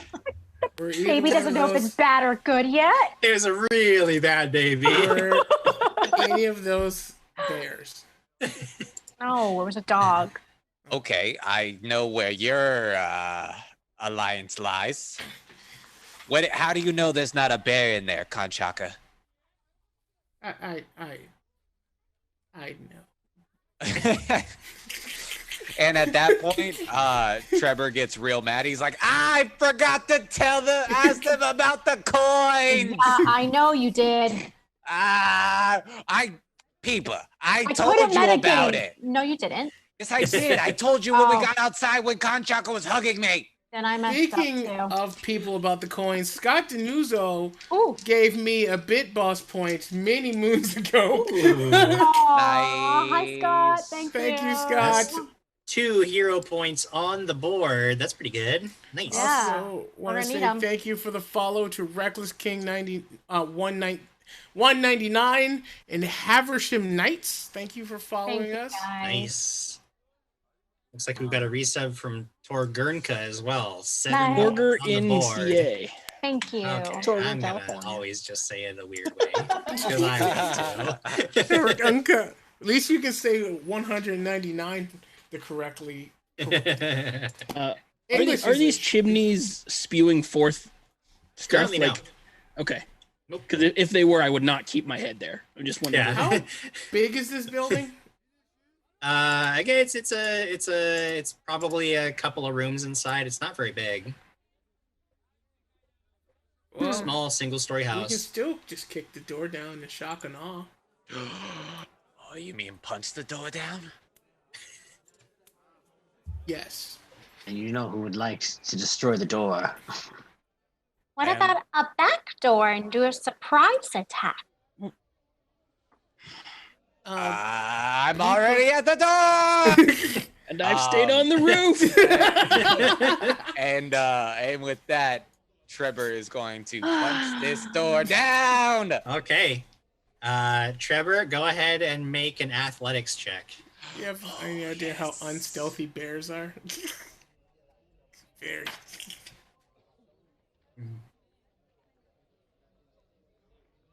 Did you fail? Well, that's I hope you failed. that's a 1. Good. I jinxed you in my mind. Plus 10. No, it doesn't work that way. Plus 10 makes an 11. Okay. So, Peepa, you're standing there and you're like, well, maybe we could sneak around the back. And at this point, Trevor is already running towards the house. His fist raised back. He's like, ah! Boom! Slams into the door with his whole body, bounces off, and tumbles back down the short flight of stairs leading up to this front stoop. And is just God. lying there. That is one way to do it, yes. There's probably a spell on this door to stop magnificent people from punching it. Oh, God. You almost had it if it wasn't for the complete failure. Tried to push it forward. Are you sure it wasn't a pole door? You might be onto something, Reese. Are there any windows? Yeah, there's windows. Yeah. Is there any movement from the windows seeing this You whole haven't thing seen happen? anything. Even a few minutes, like you wait like a full minute after Trevor's spectacular display of athletic prowess, and like there's no light, there's no motion, there's like no curtains get drawn back, there's no sound, the door doesn't open, nothing. Can I try looking through a window? Yeah, sure. I You look ask through. Rias for a boost. Yeah. Yes. Yeah, Rias, Can you boost me? up to one of the windows, and yeah, it looks dark inside. There's no movement. You are looking into sort of a main living area. You can see that it's full of potted plants of various kinds. Some are right near the window to get a little bit of sunlight. Others are further back and sort of shrouded in darkness in the deeper recesses. But you could sort of pick out, there's like fungi and ferns, flowers, vines, vegetables, herbs. It's hard to tell, but it looks like a lot of them are labeled. It's like a mess, but not, because it's like he's growing all these plants in there, but the setup is actually pretty sophisticated and organized. You actually can see thin irrigation pipes crisscross the space to feed the plants water. They all look very healthy and well cared for. Beyond all of that, you see that there is a doorway to what looks like what is clearly a kitchen area. And then you sort of look over to the left, you can see that there's another door that's closed. So there's at least 2 other rooms in here. And judging by the amount of like ground area that all covers, you would guess those are probably the only 2 rooms here on this first floor. So he really maintains his plants really well. I don't see any movement in the first room, and then I can kind of see in the kitchen. Are you sure you don't want to try the back door? We can go see if there is one. As We long are- as Trevor doesn't run into it. Okay, Rias. Talking how like big are you've these never chimneys, done Jim? anything wrong. Yes, I have, but not running full force directly with my face into a locked door is not on my list. We technically don't know if it's locked. How Just- wide are these chimneys, Jim? I knew that was Maybe coming. 3 feet, 3.5 feet in Oh, diameter. well, that's perfect because I'm only 2.5 feet tall. Are you taking a dive? Yeah. Oopsie's gonna Santa Claus Wait, this. Oopsie's 2.5 feet tall. Yeah, Ooh, goblins are I small could boys. have yeeted you to he's problems. 32 inches. Wow. You're tiny. We could have just slingshotted you at every problem. So I take it those of you still on the ground are making your way towards the rear of the building. Yeah. I Okay, would so you probably make your way I around. am checking if the front door is locked. Locked. Okay, you move up to the front door. It opens when you try it. Everybody else is as they're disappearing around the back of the house. You try the front door and it just swings open. I'm not going to tell them anything. Oopsie. My question for you, only because I know that generally you're not very afraid of falling. Are you just going to like let yourself fall down the chimney, Yeah, or I do you mean, want to try if to there's climb heat down? coming from down there, no. No heat, nothing. But if there's no heat, Oopsie just Just butt boom, drop. down into the chimney. Okay. All right. Those of you get to the back door. As Trevor is like a few seconds after you, but then he gets there. And Oopsie, you throw yourself down this chimney and you fall quite a bit. Not like an amazing amount, but like you you have to be falling down beyond the ground level. Like you fall too far. You fall further than you climbed. And when you land, you take like 2 points of bludgeoning damage from the fall. You sort of dust yourself off and you realize that you are standing in the middle of a mad scientist laboratory. There are beakers, burners, vials, bottles, and more all arranged around you on sturdy tables. There are great flues, one of which you just fell down into this room from. Indeed, the source of these metal chimneys that were dotting the roof of the whole building. In the middle of the room, you see there's some big, it almost looks like if somebody had put like a statue down here and covered it with a sheet. There's just this big like figure covered in a sheet. It's basically just a shape at this point, but it has sort of an oblong Like maybe it's a statue of a person, but I'm not saying, it's not like you can't really tell what it is, but it's just something is covered up in the middle of this room. There's a what do way you to do? tell, Jim. Yes. When I whip off that sheet to see what it is, Okay. with disregard to everything. Let me You're move pulling to a me. the people at the back. The people at the back of the house, what are you guys doing? Trying to find a door. Yeah, you find a back door. Looks like it would lead right into the kitchen area. Open. Okay, yeah, it opens, swings open. Where did So, Trevor go? Yeah, because I didn't follow them to the back. I opened the front door, went in, and then didn't tell them that. Okay. Yeah. I'm not telling them that this was unlocked. Gotcha. So you're in the main living room area, Trevor. There's all those plants around. You hear the creaking of the back door at this point. And just a few seconds ago, you thought you heard this like metallic thump, thump, thump, thump, thud, but it was really muffled and you're not really sure. But there is a closed door. And then again, you see the kitchen and you hear the creaking of a rusty hinge as that door in the back opens. What are you doing? Someone's coming in. Hey. He's going to kill Pipa. No, can I do a perception check to see if I Sure. notice anything in this room? Sure. Make a perception check, yeah. 17. 17. Aside from like there's lots of potted plants. Some of them are like, oh, there's cucumbers and peppers over here. And then the other ones are like weird, strange herbs that you've never like heard of or seen. Flowers and vines, all kinds of like a huge mass and array of different things. Maybe it's stuff that this guy, if he's some kind of, alchemist, like everybody's saying, perhaps some of these are useful in his work. But those of you at the back, you've opened the door at this point and you see Trevor is now sort of poking around the room. And at this point we go down to the basement where we see a little goblin hand right gripping like a big canvas. No. And he rips it down. No. And what you uncover is a very strange sight.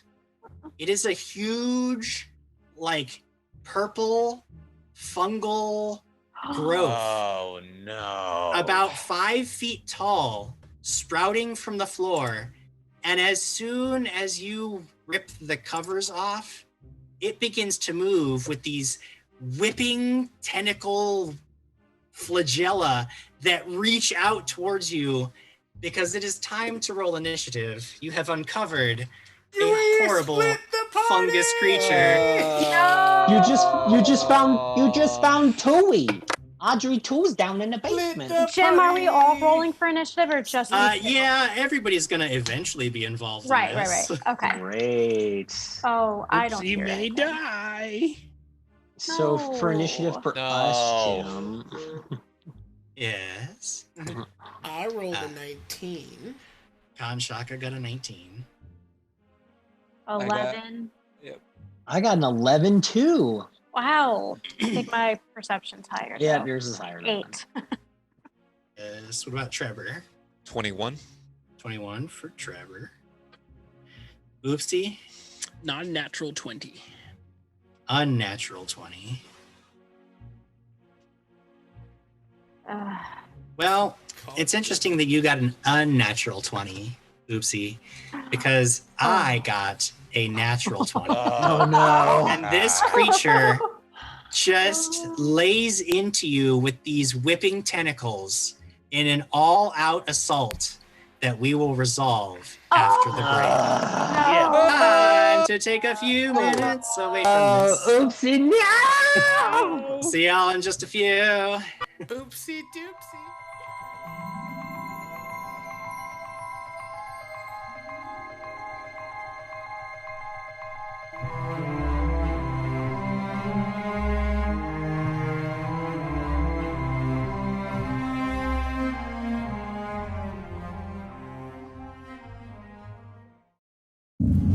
Gather your crew and prepare to embark on the journey of a lifetime as you explore the packed worlds of the Starfinder universe, taking on the role of a science fantasy hero customized to fit your playstyle.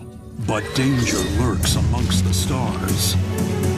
Will you fight back with advanced weaponry and cunning tactics? Or will your hero wield the devastating forces that fuse magic and technology together to alter reality? Your crew must come together if you have any hope of victory. In Starfinder, every decision drives the adventure as you build an epic saga with your friends. Bring your story to life in a game where the fate of the worlds rests on the answer to the most important question of all. What do you do?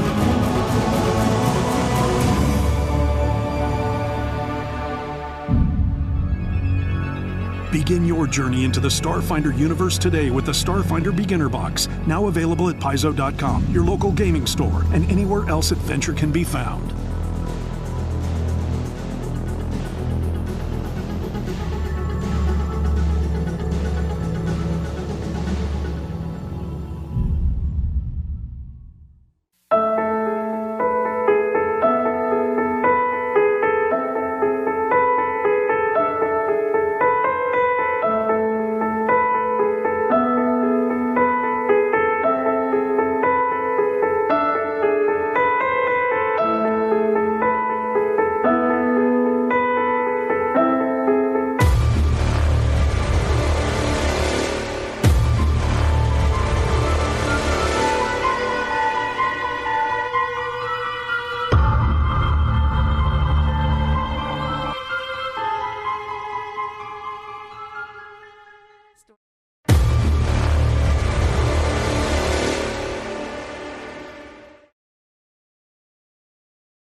Add the Sirenscape Online player to your virtual tabletop sessions for immersive sounds and epic music broadcast to your players in real time with seamless quality. The online player bridges any distance to bring your gaming group together. Get the Sirenscape Online player today at Sirenscape.com.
Hey everybody, welcome back to the second half of our Heroic Endeavors episode where Oopsie gonna die. No! Oopsie made an go oopsie. Oopsie has made an oopsie. Yeah. Oopsie. Why don't we go ahead and say hi to chat before we get into the grim work of ending Oopsie's life? Oh. What it be, chat? What'd it be? Oh, good. Now's your chance. Make your voice heard for Oopsie. He ain't gonna make it. The real gob shite says, I don't want to jai. Well, he won't jai. That I am 100% certain of. Lucas Martinez wants to know, is this where Harry Plopper was made? Oh, yeah. Maybe. Saw that. Maybe he was made in this horrible basement. Crossbones already thinks you're dead. He's just R.I.P. You will be missed. Someone else says, Happy Friday, it's the weekend, and it's the oopsie end. Oh, No. dang. Someone else. Oh my Inside god. my it took head me too says, long. a part of me was hoping that someone opened the door when he charged. Oh, just Yeah, fly yeah. inside. To run through it, and then someone opens up the back door to Yes. run through that. Yeah. Oh, goodness. You get some more cartoon moments in these, you know? Mm-hmm. Kevin Alexander wants to know how well can Oopsie climb. I don't know that that's going to be relevant to his current situation. I just touch my nose and I go back up the chimney, right? Like that's Yeah. Yeah. I think that's a 5th level ability. Yeah. I'll Oh, never goodness. even see fourth. It's Lucas Martinez says, if only Plopper was here to talk to the fungus creature. They have so much in common. They are both the worst.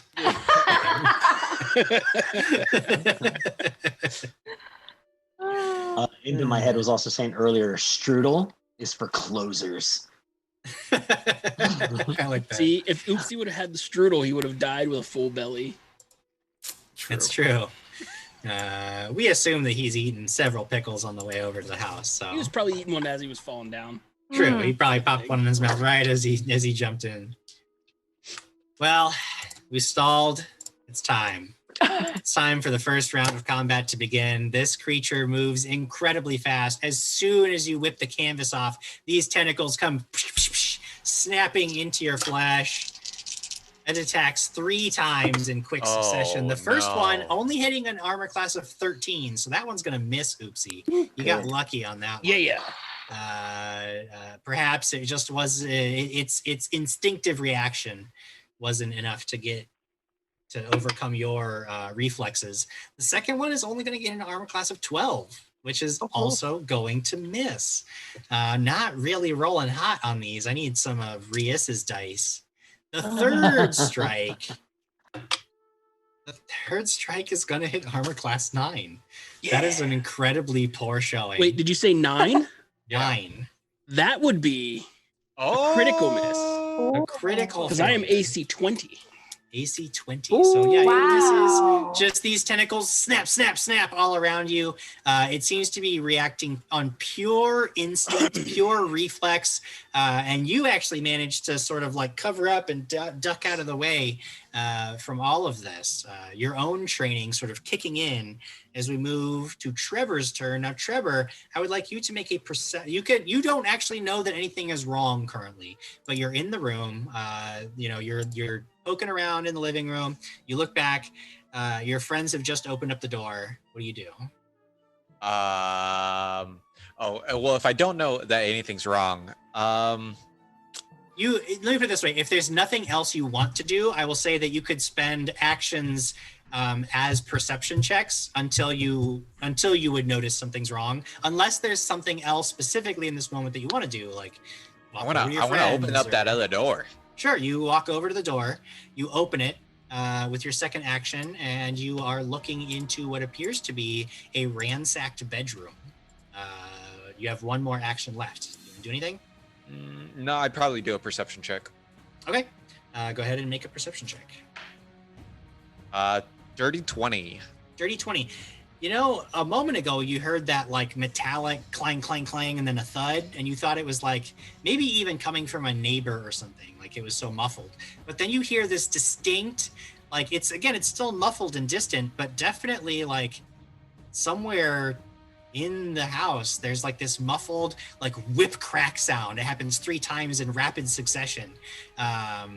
Definitely draws your attention, and the hairs in the back of your neck begin to stand up. Something's going on. Something's here, guys. Well, But that is the end of your turn, and it is now Oopsie's turn. Oopsie, what do you do? First action, I draw my glaive. All right, glaives in hand. I'm going to attack while screaming. Oopsie, trouble! Uh-oh! Come in with the glaive All right. at this guy. This guy. I needed another D8. 17 on the die plus 6. Jim. That'll do it. That is a hit. For a total of 10 slashing damage.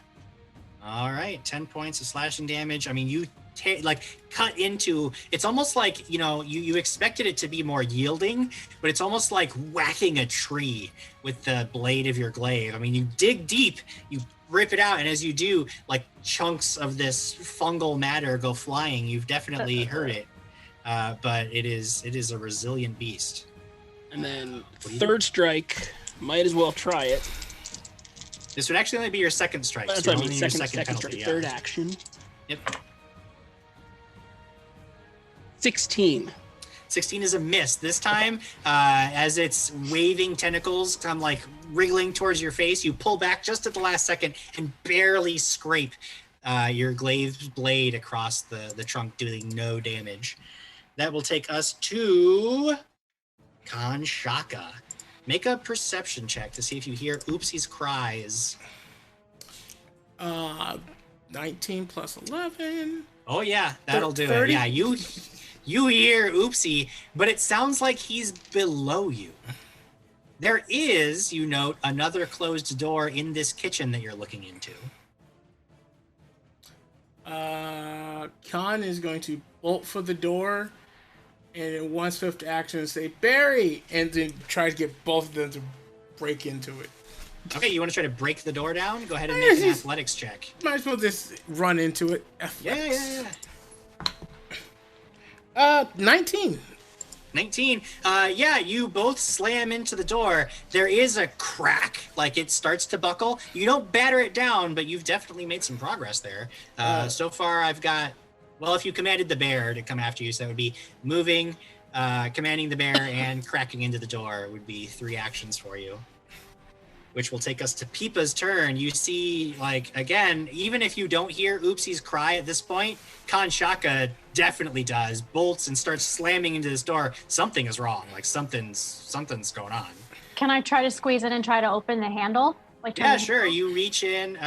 You basically, like sort of shoulder your way between Kanshaka and Barry. And as they're trying to batter the door down, and you just, like, reach out and grab it and turn the handle, and it swings open, and you're like, you look up at Kanshaka and Barry, and they look a little bit embarrassed, but then you hear this weird click, and just as you're about to feel real smug about what you've done, all 3 of you, oh god damn it, you look into this basement stairwell and see this cloud of like yellow mist blast into all 3 of you, and I will need a fortitude save from each of you, including Barry. What's Barry's fortitude? I have 22. Okay, that is a success. Not a critical success, but a success. How did we both roll a 7? Barry's a 14. I am a 15. Okay, Jim, is this a inhaled thing? You actually are not in. You're not in the room currently. You're like basically still in the doorway to the kitchen. So you don't need to worry about it, and Trevor doesn't need to worry about it. He's in another area. It's just those 3 that are packed in front of the door. Kanshaka and Barry unfortunately both failed. Peepa, you succeeded, so you're only going to take half damage. Okay. And it's going to be this cloud of mist like lands on you, and it begins to burn. Oh, and you actually see like some of your leaves are shriveling up. You very quickly like brush it off of you, but Kanshaka takes a blast like right in the face and shoulders. You can see red, his skin gets raw and red and bubbles up as he takes 13 points of acid damage. Good God! Barry Barry will also take that. I take half. Yes. So you're looking at 7 points of acid damage. Okay. But you are now looking down a flight of stairs, and you can very clearly hear the sounds of Oopsie battling down below now. No, she doesn't. She sees a very angry bear and human looking right in her face, going, "Proud of yourself?" And I go, "You first." Now, technically, Peepa, you do have one more action. No, push you first. Kanshaka down the stairs. Okay, That's make my an last athletics action. check. Oh, I have a -1.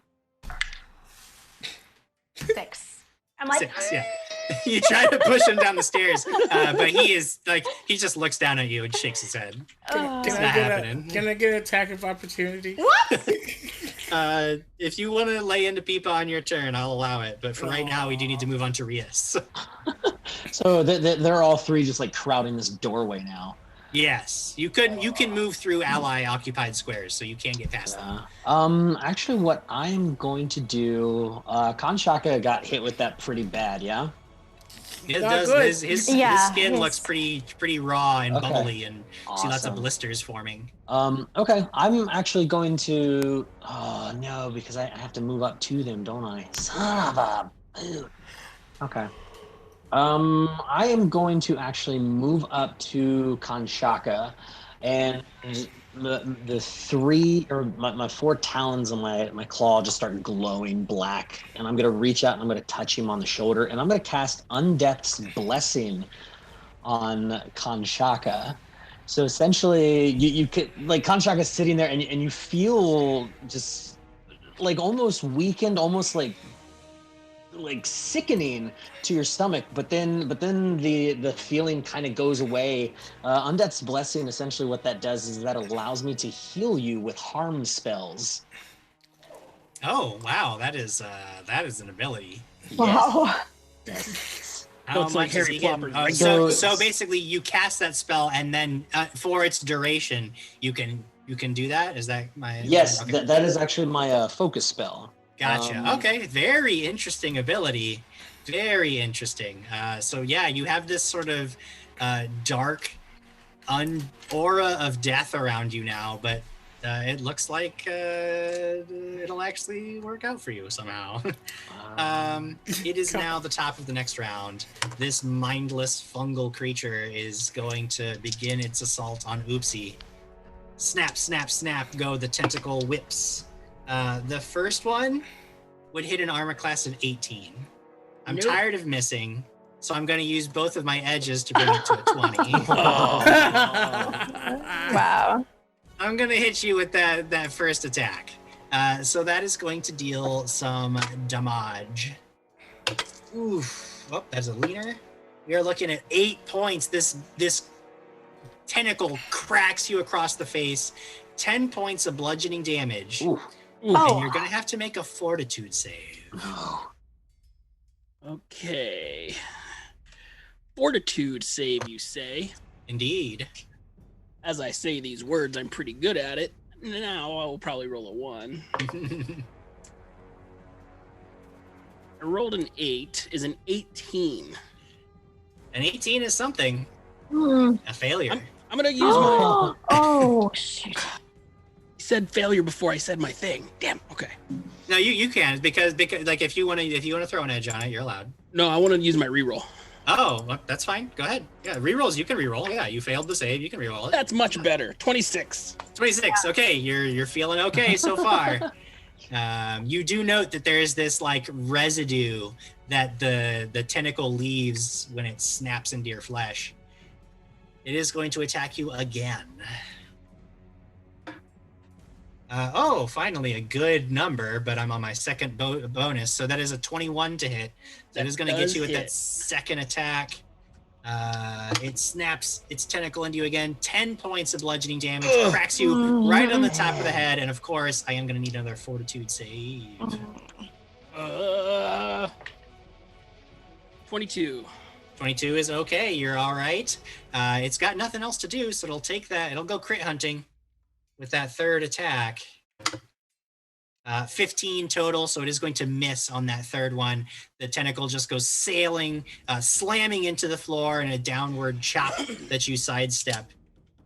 And it is now Trevor's turn. Trevor, you can now much more clearly hear the sounds of battle, and you hear the sounds of your friends' agonized cries. They're sprayed with acid, and you know that behind you in the kitchen and down and somewhere very nearby, bad things are happening. But you are currently looking into a bedroom. What do you do?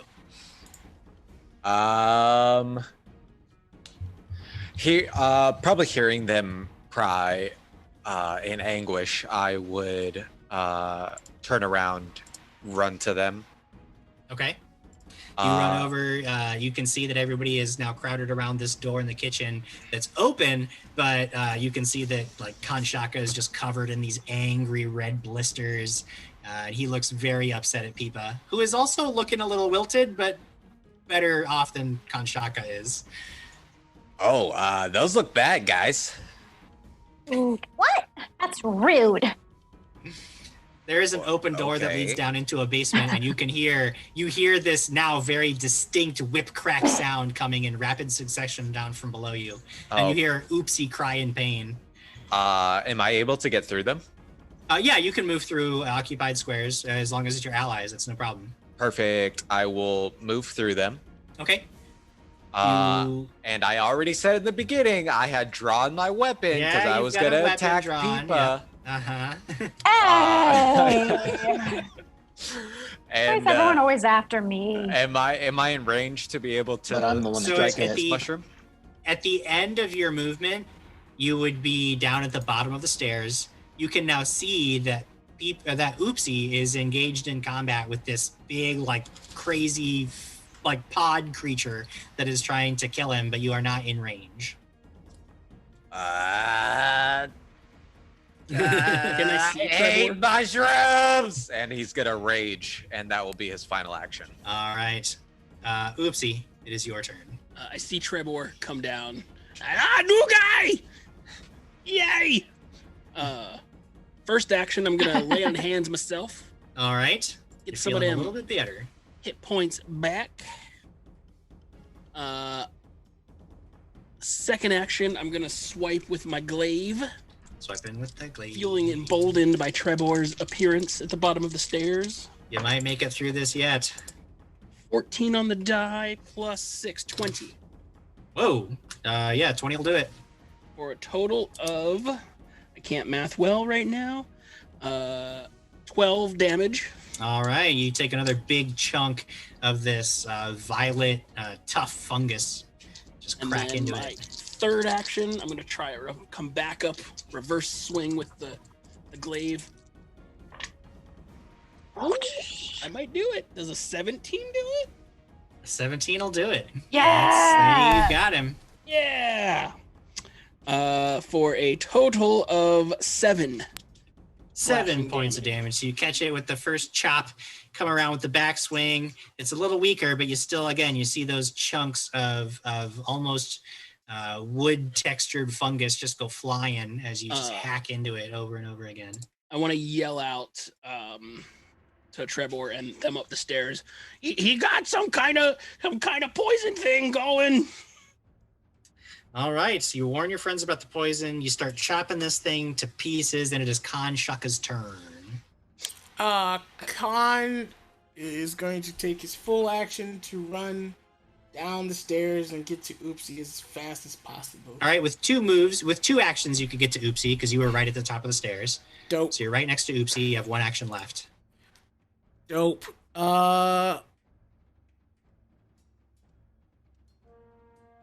With the 1 action left, he's going to cast Heal on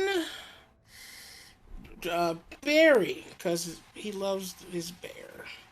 Okay. Casting Heal on Barry. That'll get you, I believe it's just the die roll with the 1 action heal. So it'll be 1d8. Or if it's heightened, 2d8. Yes. 1d8. All right. So you soothe Barry's wounds just a touch. 7 points. All right. Barry is looking at least a little bit better. It is now Peepa's turn. You're still at the top of the stairs. What do you do? Oh, who'd you say? Sorry, Me? you, Oh, Diana. in here. Yes. Sorry. Keep Yes. Nope, no problem. All good. I go down the stairs. Yes, you go down the stairs. One action will get you just to the bottom of the stairs. Across the room, you can see Great. there's this weird pod fungus thing. It doesn't look good. Do I see Oopsie, and how bad does he look? No, you could make a Bring him in. perception check or a medicine check if you wanted to give a Yeah. get a fix on that. Yep. 16 plus 8 for medicine. Yeah, sure.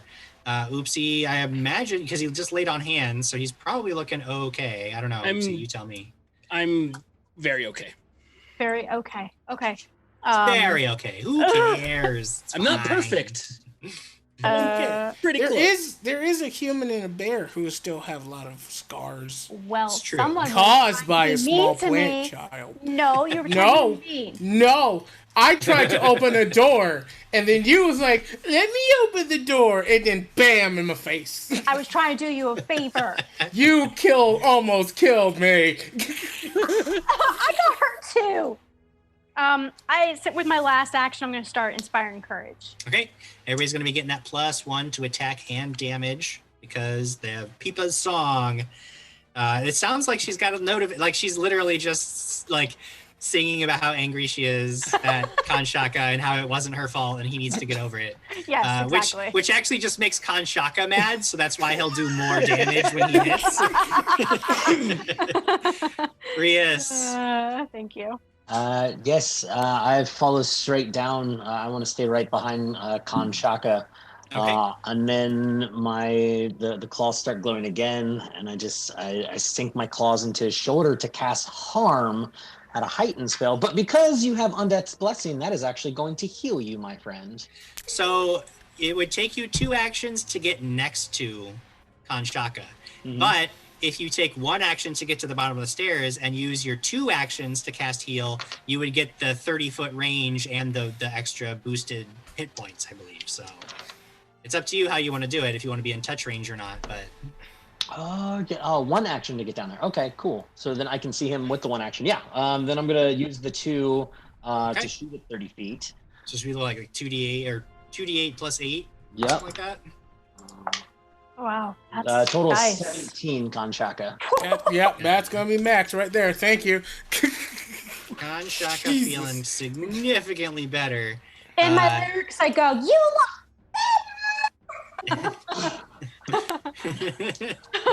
Sorry. I had to. Yeah, then that's everything. That's All right, yeah, one those are movement your down 3 and actions. 2 actions to make the range Yep. go farther. So now it is my turn, and this creature, mindless as it is, doesn't even seem to register that it's being surrounded. It is just going to whap, whap, whap, right at Oopsie. Whap number 1 is going to get you with a 23 to hit. Yeah. Oh. So that is going to Michael deal Jordan. 14 points of bludgeoning damage. Oh. Gotta get that fortitude save from you, of course. Fortitude save is a 19. 1-9. 19 is a failure. Oh. You start to feel sick. Oh my You've been hit with the goodness. poison so many times that it finally overwhelms your goblin fortitude. You're going to take 5 points of poison damage, and you are enfeebled 1. Oof. You are at stage 1 of this poison, and it whaps you again with a 19 on the die for a total of 26 on that next attack. Oh Wow. my god.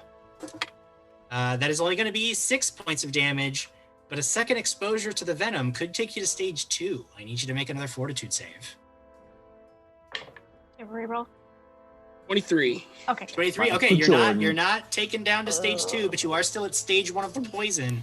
At the end of your next turn, you will have to roll another fortitude save to see whether you get better or worse, because it does have a it's 1 round for the stage 1. Yes. So Trevor, it does have 1 final action.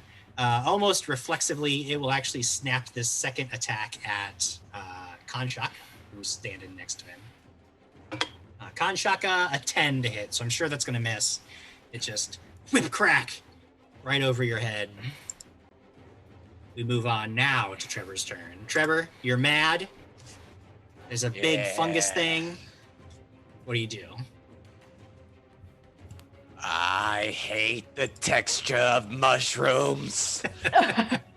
and he is going to walk up All right. and darn it, I should have wrote some cool lines down. Shiitake this mushroom. Very, very cool. Yes, thank you. And I'm gonna strike this mushroom. All right, don't forget that +1 because of the song. Beat the song. Mm-hmm. +1 to hit and Yes, and and damage. damage. Yes.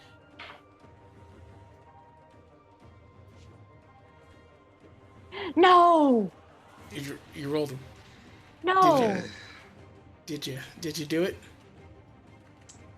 Do I have a reroll? No, you don't. No, you don't. No, you don't. No, didn't even look. Thanks, guys. Thanks. Oh no. That's a 1 on the die. Who you One hitting on this the time, die. bro? +9. Is it an AC 10? First of all, it doesn't matter because of 1 on the die. It's a critical failure. You go rushing up to this thing, and you hate mushrooms so much that like you can't even stand to look at it. So you look away when you strike. You almost just shave the top of Oopsie's head right off, but it's just skirts over his head, this 9-foot blade. Even Kanshaka has to like dance back to avoid getting hit, but you completely miss this giant mushroom pod.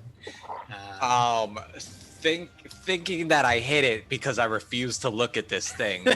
I go, and 1 to finish you. So he like does this roundabout, and he's like, ah! Kanshaka and Oopsie both have to duck under the 9-foot sword again as it comes around on the backswing. Why is everyone attacking me? Why does the world hate me? If it's another natural 1, that's gonna be a problem. No, it's a 7 on the die. Okay. +5. Okay. It's not gonna do it. 12. You're not anywhere close, buddy. Yeah, both swings. It's your refusal. It's the mushrooms are just so icky that you just can't stand to be near it, and it throws you off your game. I'm gonna look Oopsie. up cool things to say next turn. Oopsie, Trevor comes in swinging wildly, but he's no help. You're gonna have to do this on your own. What do you do? Just super wobbly. Oh, new guy.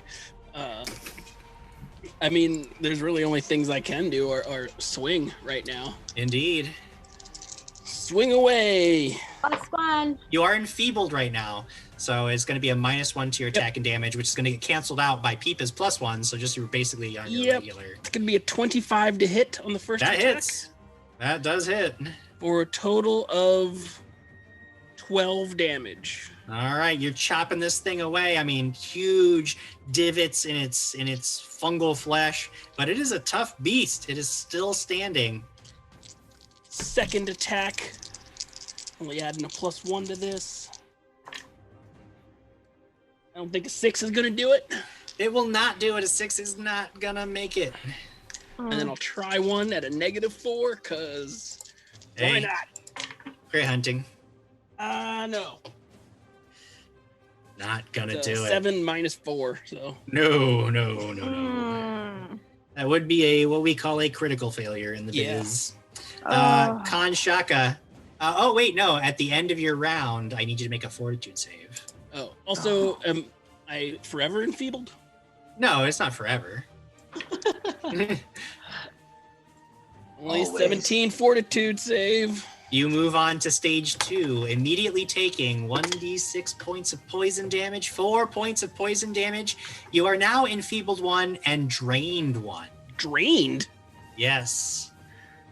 That is going to affect your hit points and fortitude saves moving forward, making it even harder to resist this poison. Hold on, I have to math this. Because draining might put me down. No, okay, I'm alright. Okay. A 3rd level character loses 9 hit points, so you reduce your maximum by 9. Yeah. And it deals that damage, so your current and maximum both go down by 9.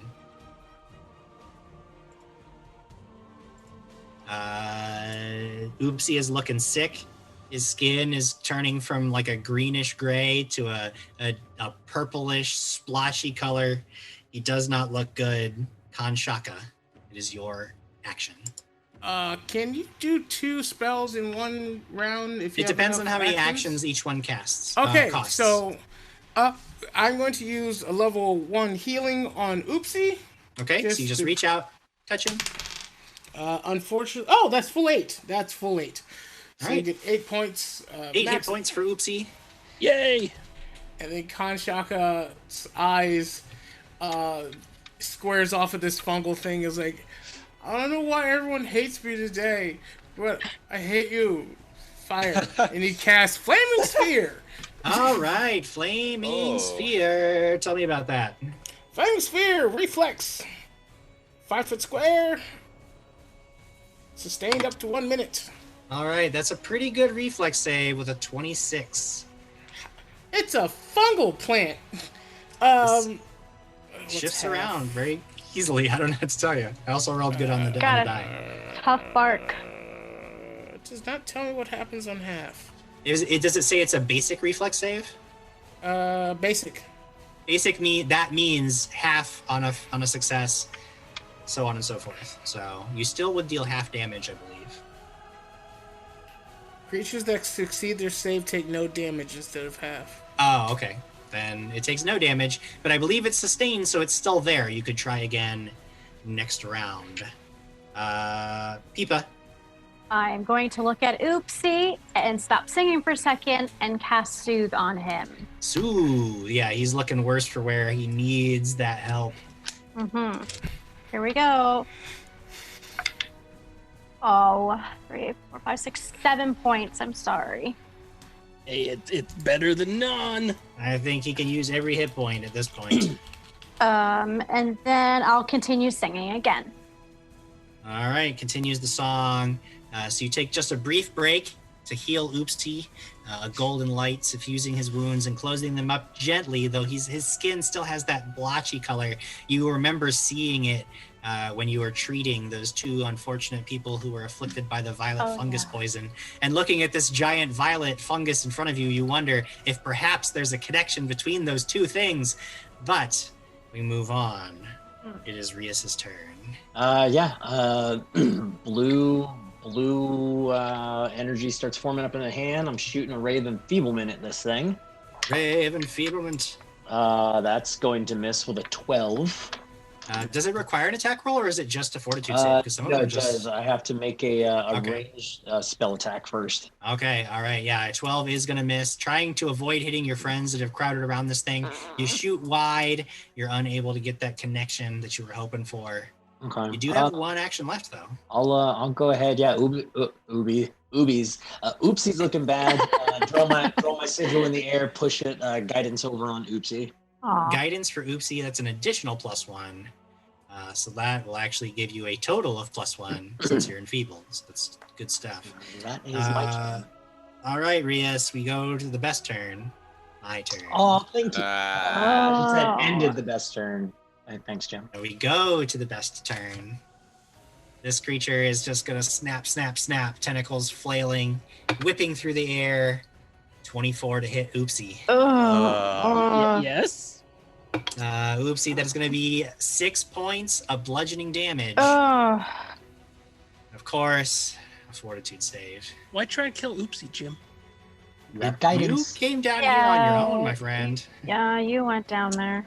I'm gonna talk real slow. Oh no! Hope that it's a 12.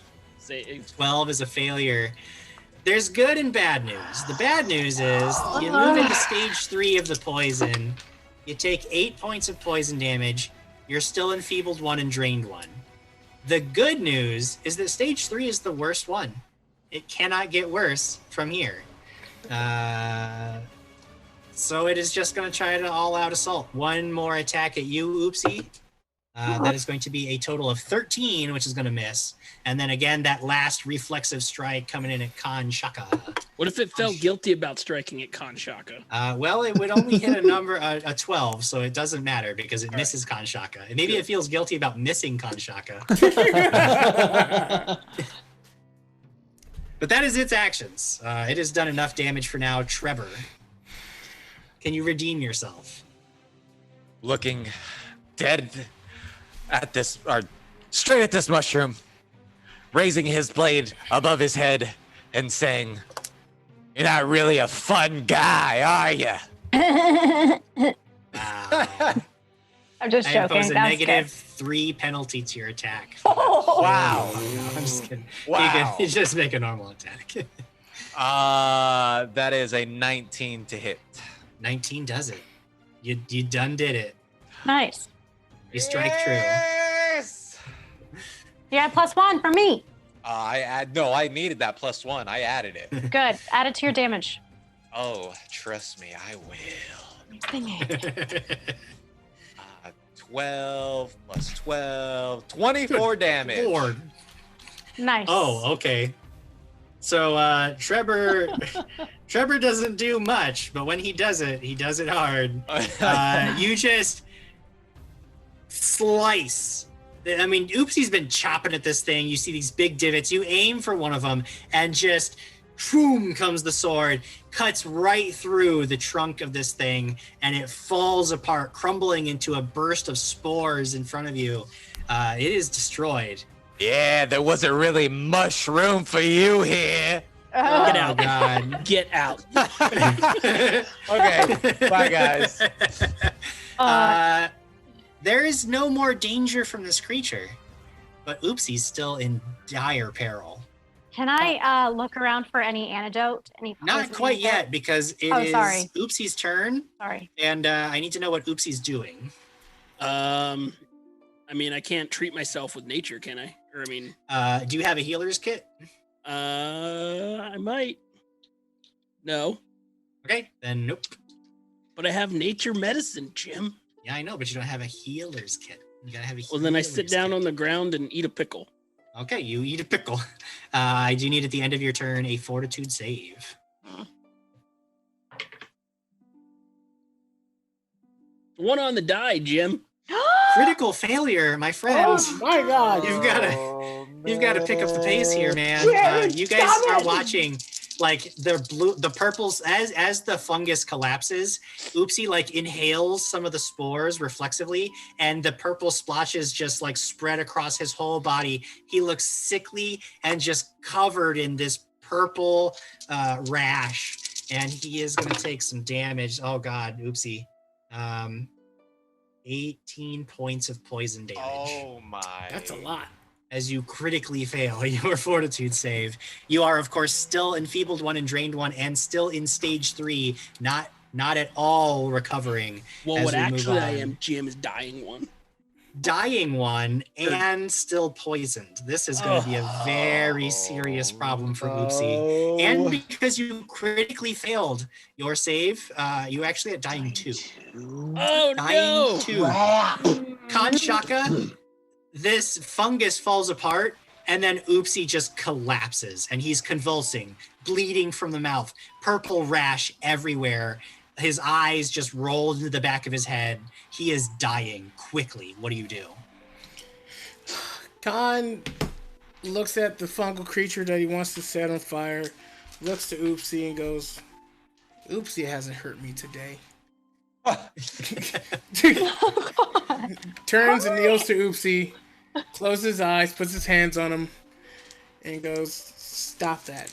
And he's going to cast Heal at 2nd level Okay. for 2 actions. So Okay. you're going to get at least 16, and then that is another 4. So you're going to get healed for 24 total. 24 hit points. You, like, your eyes burst open. You're still on the ground. The poison's still coursing through your veins. But because you received magically healing, you don't have to take the wounded condition. So you're just awake, jolted awake, but still in serious trouble. Peepa. Okay, so obviously I see Kanshaka down helping him. yeah. So I'm going to start looking through all the vials and everything to find an anecdote. Make a perception check. I think with her perception check, she sees that there's a raid. Hooray! How's it going? Hi, Ray. That's all I see. Raid from Evandale, just in time to watch me die. Thank you, guys. Yeah, The beacon has been lit. I'm not finding anything. And I'm frantically searching. I rolled a 4. Frantically searching around. You know, your friend is in trouble. You're all you can think about is those people from last night and how close they were to death. And he looks even worse off than they were. And you just you find nothing. Okay. Yes. Or sorry, Peepo. Did you have something else you wanted to say? Can I dig into his pockets and find? This is gonna be so gross. Can I dig into his pockets and find the pickle and like eat it and try to do the same thing he did to the other guy and see if it works? You want to feed him a pickle. You can feed Oopsie a pickle. Oopsie, the question is, do you have any more healing pickles? Not magic pickles, no. No. Oh. So it's just pickle juice. it's just a pickle. He can't even chew it. Like he's like his jaws, all his muscles are so locked up. You can't even really get him to like eat the pickle. Rias. Jeez. Yeah, I would have seen Peepa run over and start looking for stuff. I would have done the same thing. Sure, make a perception check. 13. 13. I mean, at a cursory glance, there's so much around you and so many vials and so many bottles. There very well could be something here, but you don't see anything that like strikes you. Like you're just, you know, at a loss at the moment. Ooh. You could make another like with a so the seek action is one action, so you could keep trying. Like you could make more seek actions. Oh, Yeah. can we? Yeah. Okay. Yeah, I'm gonna do another one. Me Okay. too. Oh, come on. 19. 19. You clear aside some of the vials. There's this box that's like covered in this like canvas cloth. You rip this aside. You look inside and you look at there's some unlabeled vials in there. 2 of them you easily recognize. They are bottled lightnings.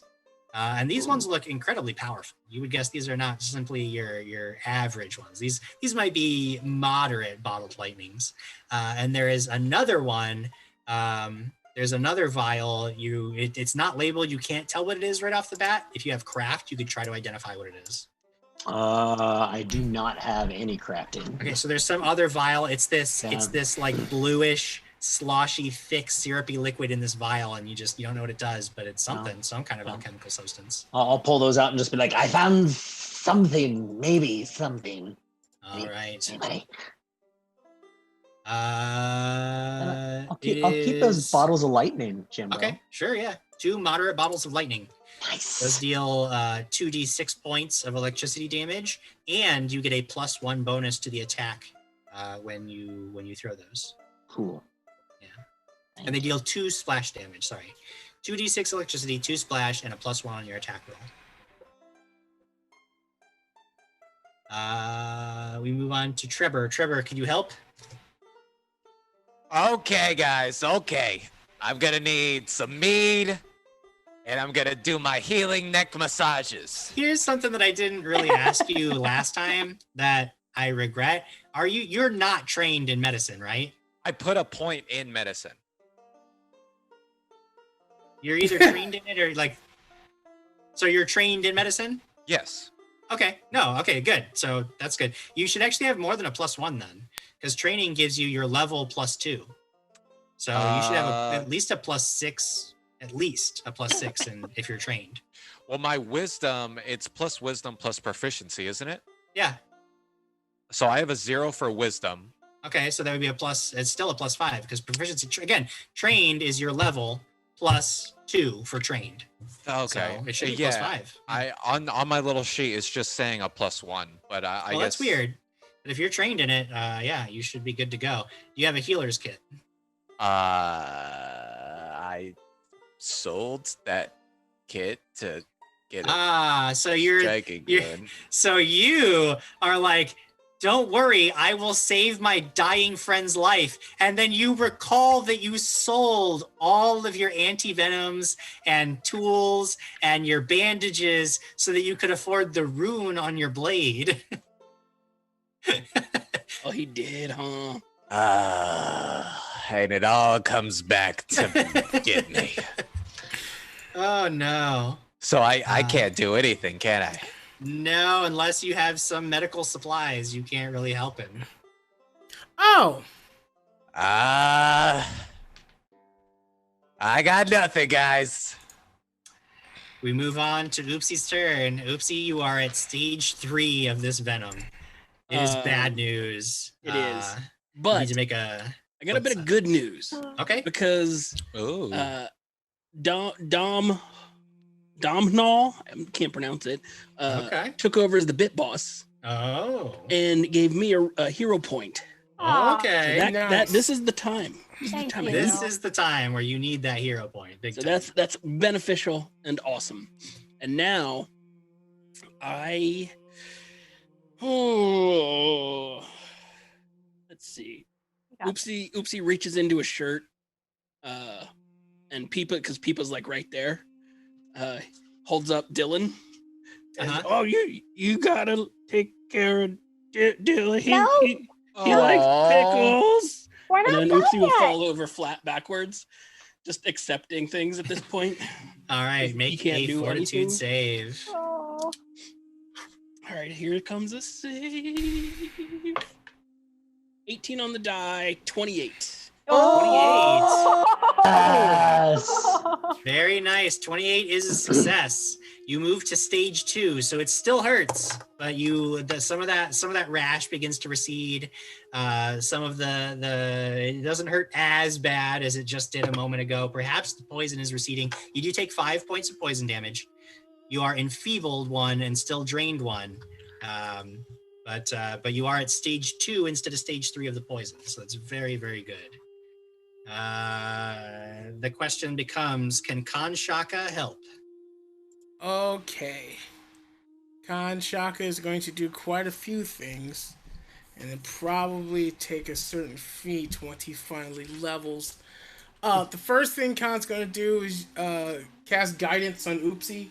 Okay. And you can fight this big boy. You can fight this man. You got this. Second thing he's going to do is cast heal as one option. And that's going to give you 6. All right. So And undo then- the damage.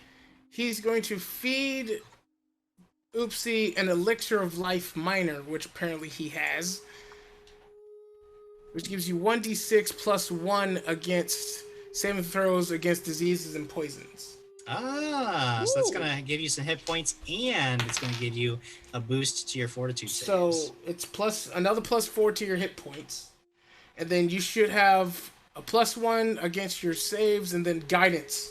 So your next rolls will give you at least a plus 2. All right, your friends are working together to help you. Perhaps you'll pull through this after all. Peepa.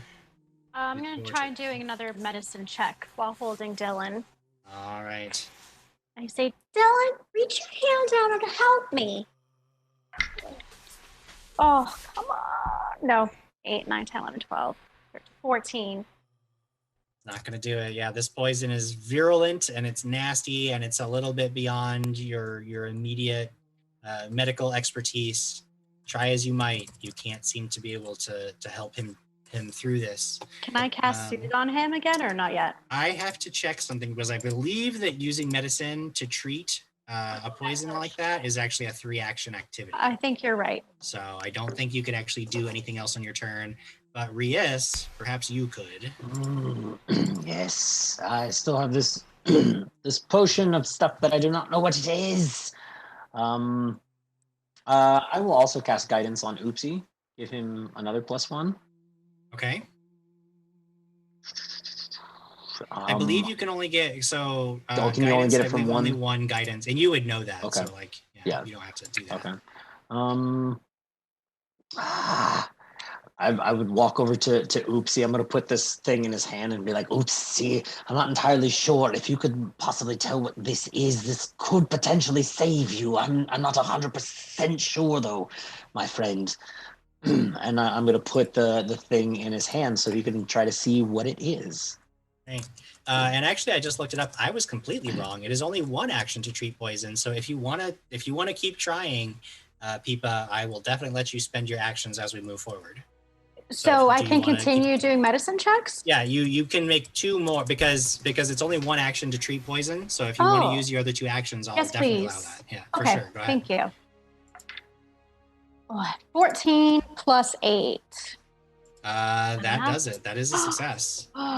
So Oopsie, You will get an additional +2 circumstance bonus to your next save as Peepa, again, she starts cracking leaves and mixing this like aloe and some of her blood. And it's really weird and it's kind of gross when you think about it, but it's all plant stuff. And I guess that's kind of what most medicine is, right? You know? Not as gross as spitting all that stuff into that guy's mouth. That's true. I mean, you guys have done weirder things to help people out. So that's an additional +2 bonus to your next save against this poison.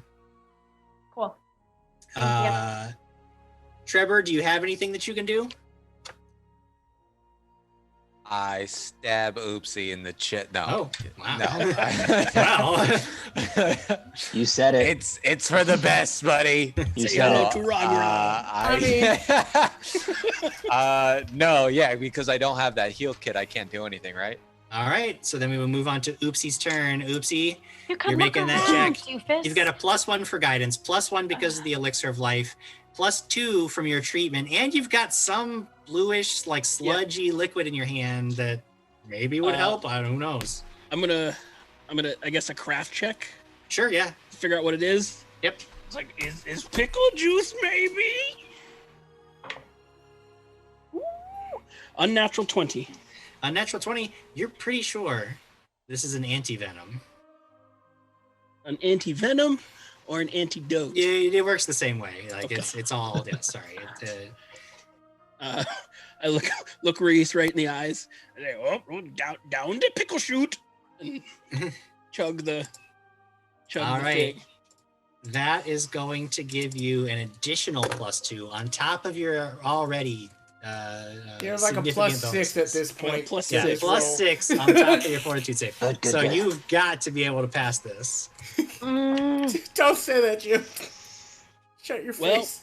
Jim, You have a reroll. Oh, You have a reroll. thank you, Dom, for the reroll, because Oh my god.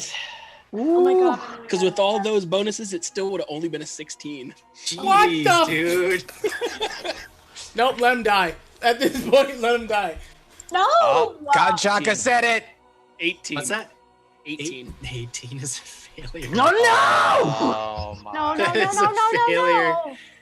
You get a little bit worse. You're No. right back down into stage 3. The venom surges through your veins. Surprisingly, you actually only take 3 points of poison damage. I'm more venom than man now. Yep, your blood is basically just pure violet fungus venom. I rolled a 1 Um, and then a 2. Oh. Okay. Kanshaka. Kanshaka will take it because he's out of things he's willing to give away for this, and he's out of spells. Things he's willing to do. That's very important. Oh my god. So Khan actually turns to the group boy. and says this. Okay, this is evil, but it will work. Technically, poison just circles through his body, right? If we let him go unconscious, we stabilize dying creature, and then we just keep stabilizing him until we get him back to HEI, which is only a couple of hours away. Put him on the bear, get him to HEI, and they should be able to heal him better than we can. That sounds dangerous, but who knows? Because Eva? at this point, if he can't roll higher than we gave him a +6. Only 2! We gave him a +6 and a reroll. At this point, I No. think we can't do anything. And he drank the anti-poison. Pipa, you hear this suggestion coming from Kanshaka. It is your turn. Do you want to keep treating him, or do you let the poison run its course? No, I'm gonna keep treating him. All right, I need another medicine I check from can't you. leave him. We're not leaving him. It doesn't. No, it just 16 plus 8. That is a success. You'll get an additional +2 bonus on his next save against this poison. Rias. I would shout out. Yes, I as difficult as that could be, Kanshaka has a very good plan. Throw him back on the back of Barry, and I want to run over as I'm screaming that and see if I can find any more bottles of anti-venom. Sure. Go ahead and make a search perception. 23. Michael Jordan. You don't find anything else like what you already found. Everything else looks to be like reagents. It looks like the only mixed alchemical items that he had were the ones that you already found. So you're pretty sure Okay. there's nothing down here that's going to help you. Okay. Can I? It does look like some of this equipment could probably fetch you some money. I mean, if you sold it, you could probably get maybe 30 gold with all the different reagents and equipment that you look. It all looks in good shape and usable. I got those bottle lightnings. I do Trevor. want to moving over, looking around, searching again. Final action. I'll draw my sigil and push it over onto Oopsie. Give him that guidance. give him All that right. guidance. I don't imagine Trevor has anything he could do that he's thought of at this point, so we'll just go to Oopsie. Wow. He's gonna skip Trevor. Just Oopsie.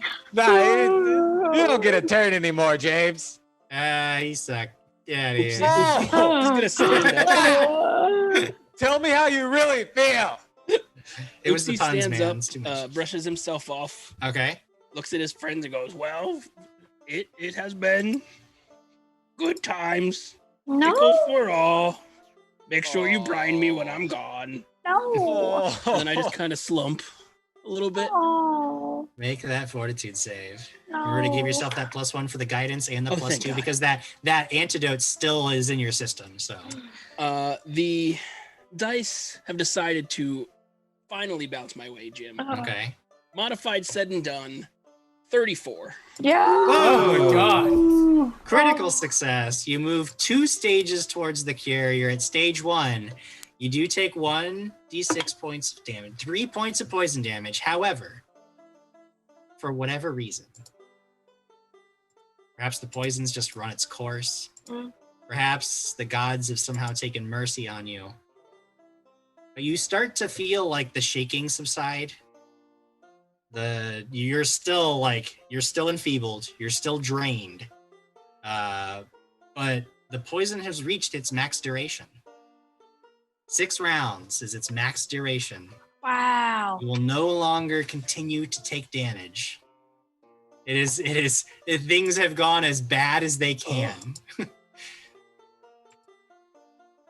Oopsie's still just waiting to die, essentially.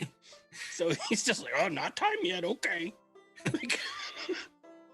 And it appears as you guys watch for like a full minute passes, and it appears that he doesn't seem to be getting any worse. His breathing sort of stabilizes. Again, that purple rash is still there. His skin's still splotchy and pale and violet colored, but it doesn't seem to be spreading like it was. He looks after a while like he could stand on his own 2 feet, although a little bit shaky. He looks a lot like the 2 guys that came in this morning. Still definitely feeling the effects of that poison, but not getting any worse. And it is at that time that you hear a creaking from above. Oh, Footsteps on the main floor. There is somebody else here. What do you do? Khan, in full anger, bolts towards it. Okay, you rush up the stairs, tear into the kitchen, and look to see that standing in the middle of the living room, in one hand, a clay jar, in the other hand, a small crossbow leveled right at you, is a rat folk. He looks right at you and says, "Whoa, hold it. Mr. Pearly White's little toady, huh? Yeah, hello. I was watching the house. How you guys doing? Having fun?" Are you making fun of my voice? Why would I do that? You're from Your the voice is area. awesome and I love it. Okay, hey, this guy is good, guys. We don't need to harm him. Are you Marnie Skritz by any chance? Don't act like you don't know where you are. In my house. Okay. Hello. Ma- My Marnie. name is Khan Shaka from the Shaka Khan. Do you own the plant downstairs? Yeah, that's mine. Very good.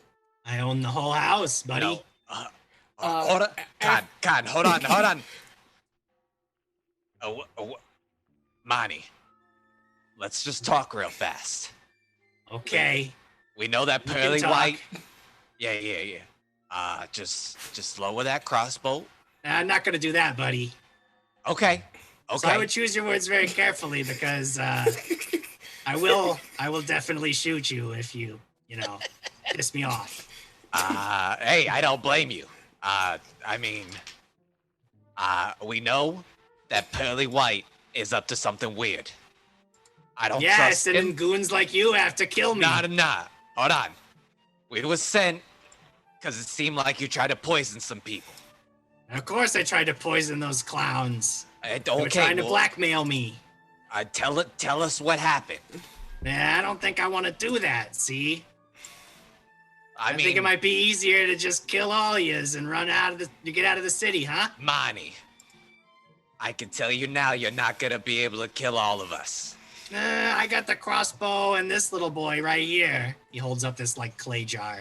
You'd be kind of surprised how bad that's gonna hurt, especially since some of y'all aren't looking like you're doing so hot already. Monty, look at me. I look pretty good. There's nothing wrong with me, and I'll be sure that this little 9-foot baby on my shoulder can do a lot of damage.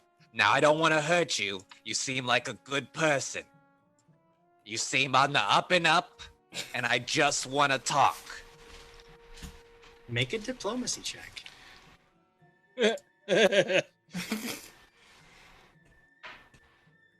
Oh, thank God! That's a 17 plus 2. It's I don't know why. Something about your awesome voice, maybe. Makes me trust yous, maybe. I should hear you out. Yeah, it's your awesome voice too. But I think we're on the same side, but I just want to talk. All right, I'm keeping the crossbow though, so don't think that's going down. I will definitely kill you. Hey, I wouldn't blame you, buddy. You can keep it. So what? What do you want to know? What's the deal? What happened in the tavern? All right, so those boys, Harris and Floyd? Yeah. They knew about maybe some things I was doing and said that I had to work for them. They was gonna, turn me into the cops. So maybe I tried to make sure that wasn't gonna happen, huh? I mean, they're scumbags. Who cares? Okay. Right? Yeah, that seems fair. You didn't want to get in trouble. You're just trying to make ends meet. I get it, Monty. I get it. I don't know where I'm going with this, guys. Sounds like maybe we have an understanding. Maybe, I'll tell you what, maybe you guys help me get out of the city, huh? I don't really want to cause any trouble here. I don't want Mr. Pearly White. He's just going to send more goons after you if you don't come back with my head. So, you let me go. What do you know about Mr. Pearly White? He's a scumbag, but he's rich enough that it don't matter, huh? I mean, everyone's got something that matters. I see them paying off the guards. Do you know anything about that? Yeah, sure. Everybody knows that. That's why they ain't raiding his spots. He's importing all kinds of drugs, and sometimes they say even people, bringing them in, putting them to work in his place, but he slips everybody a couple of crowns, and all of a sudden, they ain't looking too closely at his books and what he's doing and what he's, bringing in. Okay. What do you got in your hand on that clay? Oh, this little boy, you don't got to worry about him so long as I like the sound of your awesome voice. Yeah, I mean, your voice is awesome too, dude. We're on the up and up. I don't want to kill you. You seem like a good guy. My friends are a little upset that your mushroom attacked them. Well, you shouldn't have gone to go poking around my mushroom, all right? Well, I mean, we're HEI. We have to make sure the job gets done. All right. So you killed the mushroom. That's enough to get you paid, right? So again. Yeah, we found it. We couldn't find you. Hey, that sounds all good to me, right? You helped me get out of the city. Of course, he's going to have goons watching the streets. So, we got to do a real stealthy You helped me get out of here. I bounce. I'm done with this place. Okay. I mean, I'm for it. I just got to talk. I just got to let my friends know. See what they think. I don't want to get into any more fights. You seem like a great guy. I love your voice. I love your voice too. Great voice, man. I wish you could stay here. Maybe we could have been friends. But let me. I'm not doing anything. I'm putting down my sword. Yeah. You talk to your boys. All right. Down. Yeah. I'm do a little conversation. I'm the little leafy girl. Sorry, Yeah. I didn't mean to be so gendered. Okay, guys. I'm all for it. I'm downstairs. I'm taking all that stuff I saw on the shelf and putting it in my box. You're loading up on like. Yeah, I'm downstairs. I'm just like, a mortar and pestle that looks in good shape. Some reagents that are pretty rare. I'm taking. You know all what of you it. do come across? What's You that? come across down there something that sort of piques your interest. Under the table, there is a box that you open up, and inside you note that it's packed with straw, but there's these like indentations that you, I mean, as a lizard folk, easily, like, there were some large eggs here. They don't appear to be here now, but there were very clearly some very large eggs here. Oh, I was You don't just know. I mean, liking you. Rias, do you do anything? Oh my goodness! You're not close to me. Go away. I mean, this is James asking you. I would probably take a peek around, see if I can find these eggs. Sure. Sure. Looking around, I mean, you've already done a pretty thorough search of the basement. Yes. These eggs are gone. They're definitely not here. You're not sure, but you're positive they're not here. All right. I'll take note of that. I'll keep everything boxed up, and Sure. I'm just listening to the conversation happening upstairs, trying to figure out when's a good time to head up and not look suspicious, not look sus. Khan Shaka has been like walking around like a hype man on a rap stage. Just ready to go at any time. Barry is like full flared up, ready to go. And he's just like, I almost killed Oopsie. Why are we talking? I almost killed Oopsie. Why is everyone on this planet crazy? Why? Why? First we have to talk to Fandray's crazy father every time, and now this rap thing almost killed Oopsie. Was like, oh, we're gonna help you get out. Why? This is not natural. This is against nature. I mean, we murdered nature, Kanchaka. We murdered a giant mushroom. I don't know how more nature you can get. That thing's not natural. Oh, so now you're splitting hairs on the nature. No, there's clearly things that are natural and unnatural. Okay. It's not the point. Okay. People, Oopsie, Rias, and Khan. What do you think? I'm still downstairs. Yeah, I know. I was doing it as a way for you to move up. Nope. Still downstairs. Well, fine.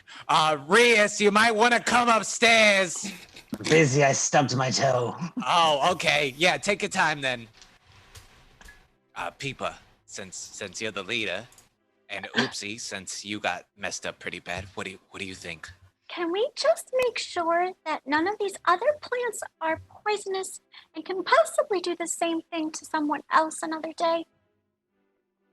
Marnie, you heard the lady. Any of these? Nah, they're all on the up Everything and up. else is on the up and up here, all right? Okay. I would tell you, I trust your voice, you know. Hey, I voice trust to your voice, everything is safe. Hey, okay. Peepa, you heard the man's voice. I just want to check. You guys aren't talking about like turning me into the guide, right? No, I'm trying to figure out how we're gonna get you out. Oopsie's That's great. just in That's the great in news. the like down the stairs where you can see him, but this rat guy can't. Yeah. Just kind of like, no. Under his breath, he's like, no. HEI is not the jury. We just catch the people. Peepa. Not our job. I'll go where you send me. Oh, why me? Kanchaka, are you ready to help try to get him out?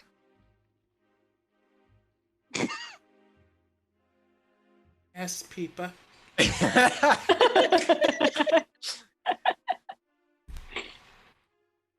Yep. Why not? It's okay. You know what? You know what? This is great. I'm okay. Yes. Let's. You know what? I'm okay with this. Let's come, Mr. Rat-Face criminal guy that almost killed Oopsie. Let's go sneak you out of this town so that you can get away safely and not face any repercussions for your actions. I'm so glad because he just waddles his way out of the door. I thought you was gonna be some of those goody heroes trying to turn me into the god, because I tell you what, they would have put me away for a long time. I mean, it's real good that I'm gonna get away with this and not face any kind of consequences for my many crimes. I knew I could trust this guy's voice. Real quick, we had new follows from Danny Bin, RR, Evan Dale, Dominal, and many nerds nerding. Thank you so much. Thank you, Thanks for them guys. follows. And it does look like we have another bit boss, and Trevor is going to be a hero point from old Scott Denuzo. Scott, I take everything I said about you back. Wait, you said many crimes? All right. Well, I mean, obviously there was the attempted murder that you know about. I don't care whatever. about. But those guys were scum. Who cares Yeah. about them? Yeah. Yeah. Can I stealthily cast sleep on him? Try to make a stealth check. 12 plus 6, 18. 18. Give me 1 second. So you are standing there as he's like explaining, like, oh yeah, I got, obviously, I mean, the whole thing was they were trying to blackmail me because I imported some Drake eggs, which are totally illegal, but it's fine. They're fine. They weren't even viable eggs. It's just, you can't have them. So they thought, of course. They put you away for like what, 25 years because you wanted to get some Drake ridiculous. eggs, which You by wanted the a way few are dragon? absolutely perfect for some of my work. I mean, those are primo reagents, so I had to get my hands on them. What's gonna do? Who could blame you? Absolutely not. Like, and he goes, "Hey, wait a second," because he spots Peepa waving her hands in the air, chanting on her breath, says, "That sounds like magic to me." And I need initiative. Thank you. Oh my as he God! raises Thank his you. crossbow. Yes. 29. Let's go. Let's go. Is this what you do to me, Jim Jam? I kill Rog, and then you bring a character that I love, and now I have to take him down? It's them. They decided they were gonna cast sleep, and Khan Shaka desperately wanted to kill this guy. I was going to cast sleep. And But just Khan Shaka did not, did he? No, I think Kanshaka and I were on the same plan there. We were going to put him in like a box or something and take him to HCI. I was just going to cast sleep, and we're going to discuss it again. I was Khan downstairs. Shaka, I had a 29 for you, right? Yes. Rias? 13. I'm skilling stuff. 13 for Rias. Peepa? 16. 16 for Peepa. Not great. Trevor? Oh, this makes me so sad. It's a natural 20, but it makes it 27. I really wanted to go first. All right, Trevor. Oopsie. 14. 14. Oopsie. Even though he spots you casting the spell, he was so lulled into a place of a false sense of security by Trevor that he's actually going to be last to go in the round. I rolled horrible initiative. I'm so sad because I really did want to save him. I don't know why I'm still doing his voice. You were waiting for an excuse, and you hear commotion. You see this crossbow start to swing over towards Peepa. That is all the go-ahead you need.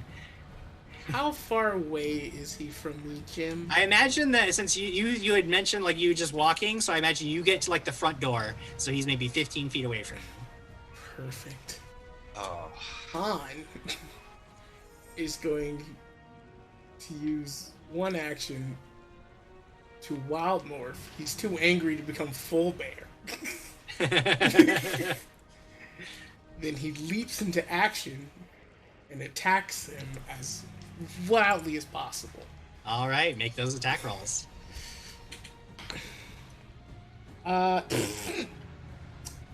He's a little too angry. He rolled a 1.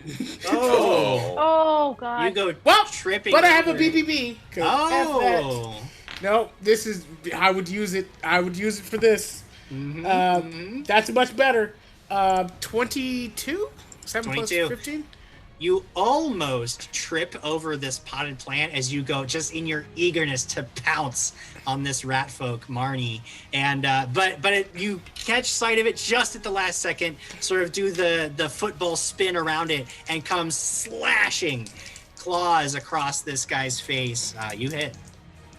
And Barry also helps, so that is 5 plus 2, 7 plus 4, 11 points of damage. 11 points of damage. He just, I knew you guys was rat.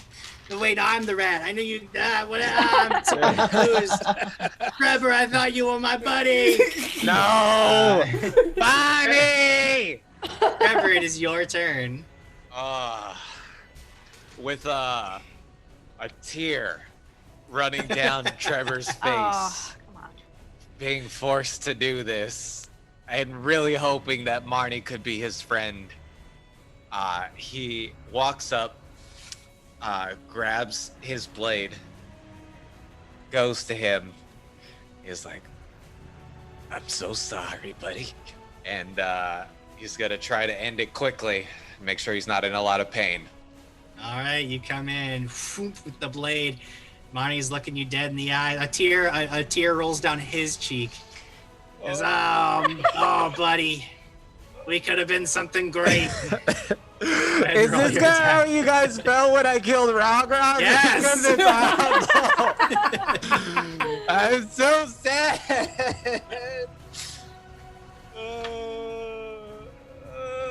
That's a 17. Perhaps it's your just extreme guilt.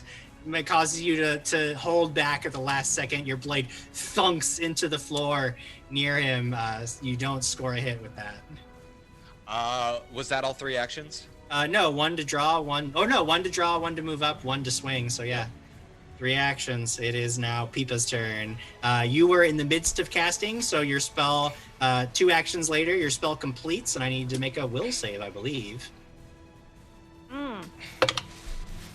That is a 14. Nope, that's a fail. Mine's 18. Failure. The blade from Trevor's blade thunk into the floor.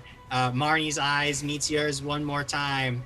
He shakes his head, and then there's this poof of magic around his face. He like and falls forward into your arms, Trevor, slumping against you. I'm so sorry, Marty. He is asleep, and I believe he will be asleep for 1 minute. So you guys have like 10 rounds to act. I guess we can come out of initiative. What do you guys do? I'm up. Time up. All Yeah. right. Yeah, you tie him up. You take his weapons away. I take the play jar out of his hand as well. Let me do going it. to roll a I'll will tie save him really up. quick. No. Oopsie not trust Trevor. Oopsie tie him. Have you never felt the love of someone else? Khan is slashing at whatever he can get his hands on. All right, so Trevor, you're holding Marnie. Everybody's like, we're gonna tie him up. We got to take him in. And then you see this fury in Kanshaka's eyes as he like charges towards you, like he's going to kill Marnie. What do? Khan, stop. He's not stopping. He's not stopping. He's coming in. You know this is the time for action. I'll strike Khan down. You mean you've got Marnie in your arms? I would put Marnie down, because we're not judge, jury, executioner, as Oopsie said. If he's asleep, then HEI needs to deal with this. Okay. Kanshaka, you come in. You see that like Trevor like grabs his sword, puts Marnie down, grabs his sword, sort of steps over the body, and is like, you can see like he's gonna defend Marnie's life. What do?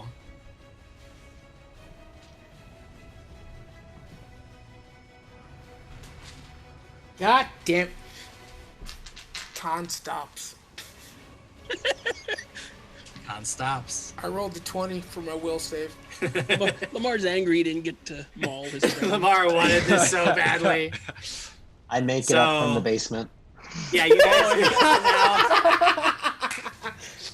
you guys all sort of gather around this scene. Like, Trevor's got this 9-foot blade. He's put himself between Marnie and Kanshaka, whose breathing is starting to subside. His claws like retract back into human hands. Oh my god, Looks my like heart is disaster has pounding been right averted. now. You finish tying Marnie up. About a minute later, he actually wakes up and he looks up at you, Trevor. He says, well, maybe this is the way it had to be.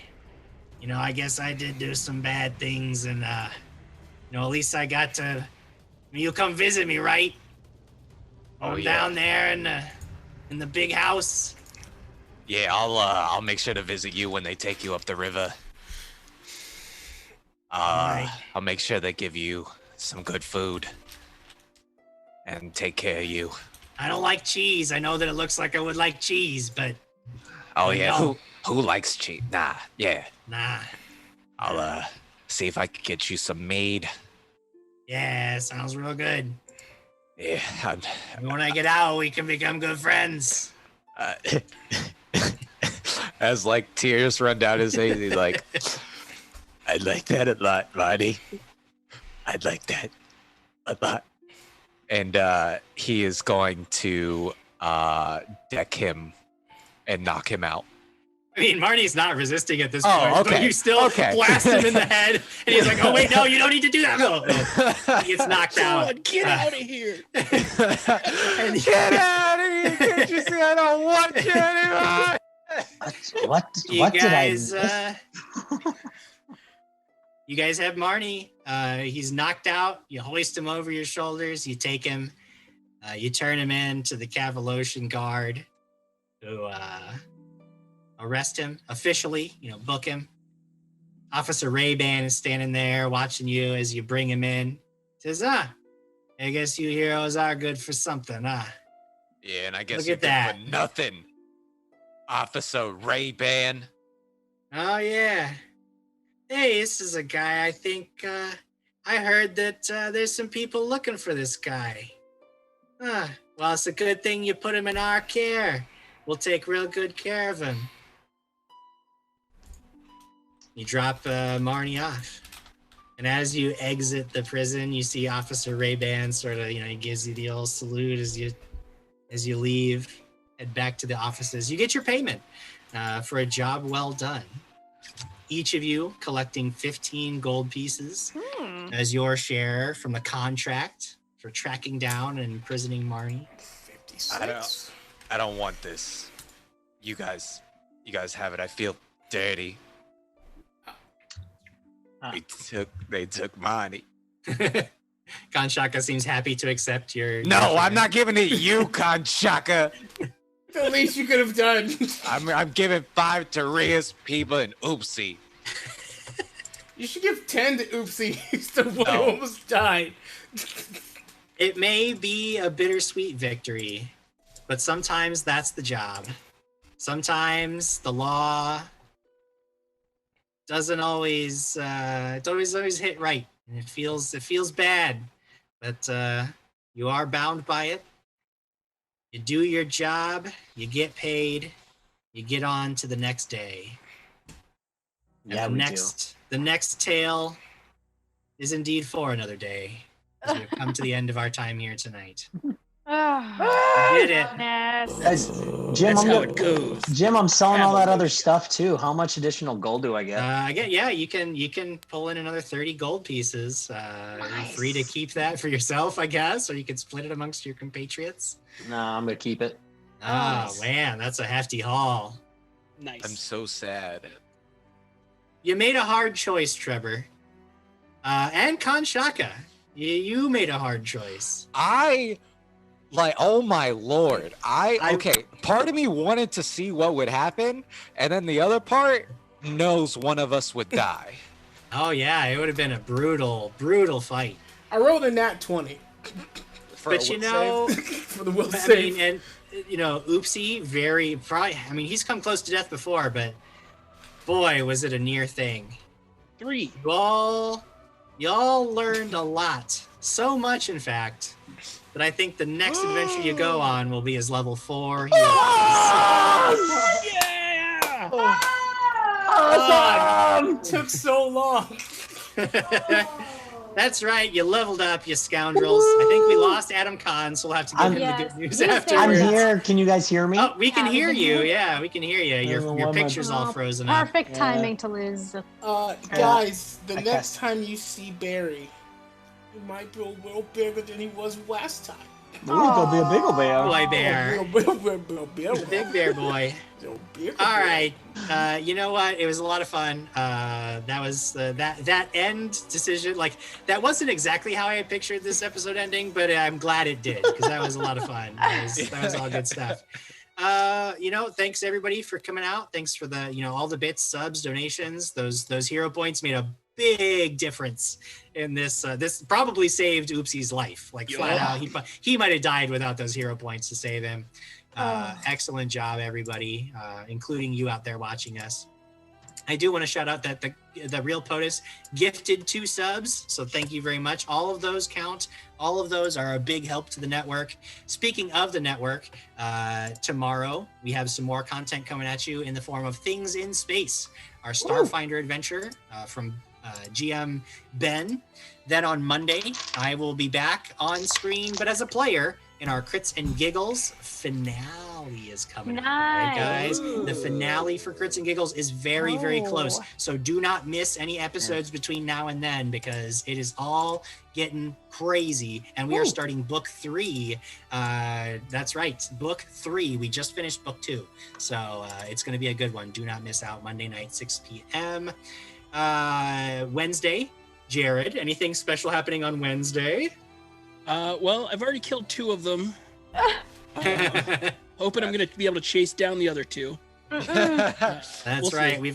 We've got occurrences at Owl Creek Ridge, and I hear that is getting pretty heavy. Yeah. So you don't want to miss a single episode of that. Thursday, you'll definitely get to see Adam and Diana again on Department of Mysteries. Megan is doing an incredible job of bringing the Savage World systems to life on the DAT network for the first time. It is a great show, and you definitely don't want to miss that one. And of course, that swings back around to Friday, where I am back for another exciting episode of Heroic Endeavors. Yay. We will see you all throughout the week. Thank you for joining us. That's all I've got. Let's get out of here. Yeah. Good night, everybody. I'm waving. You just can't see it.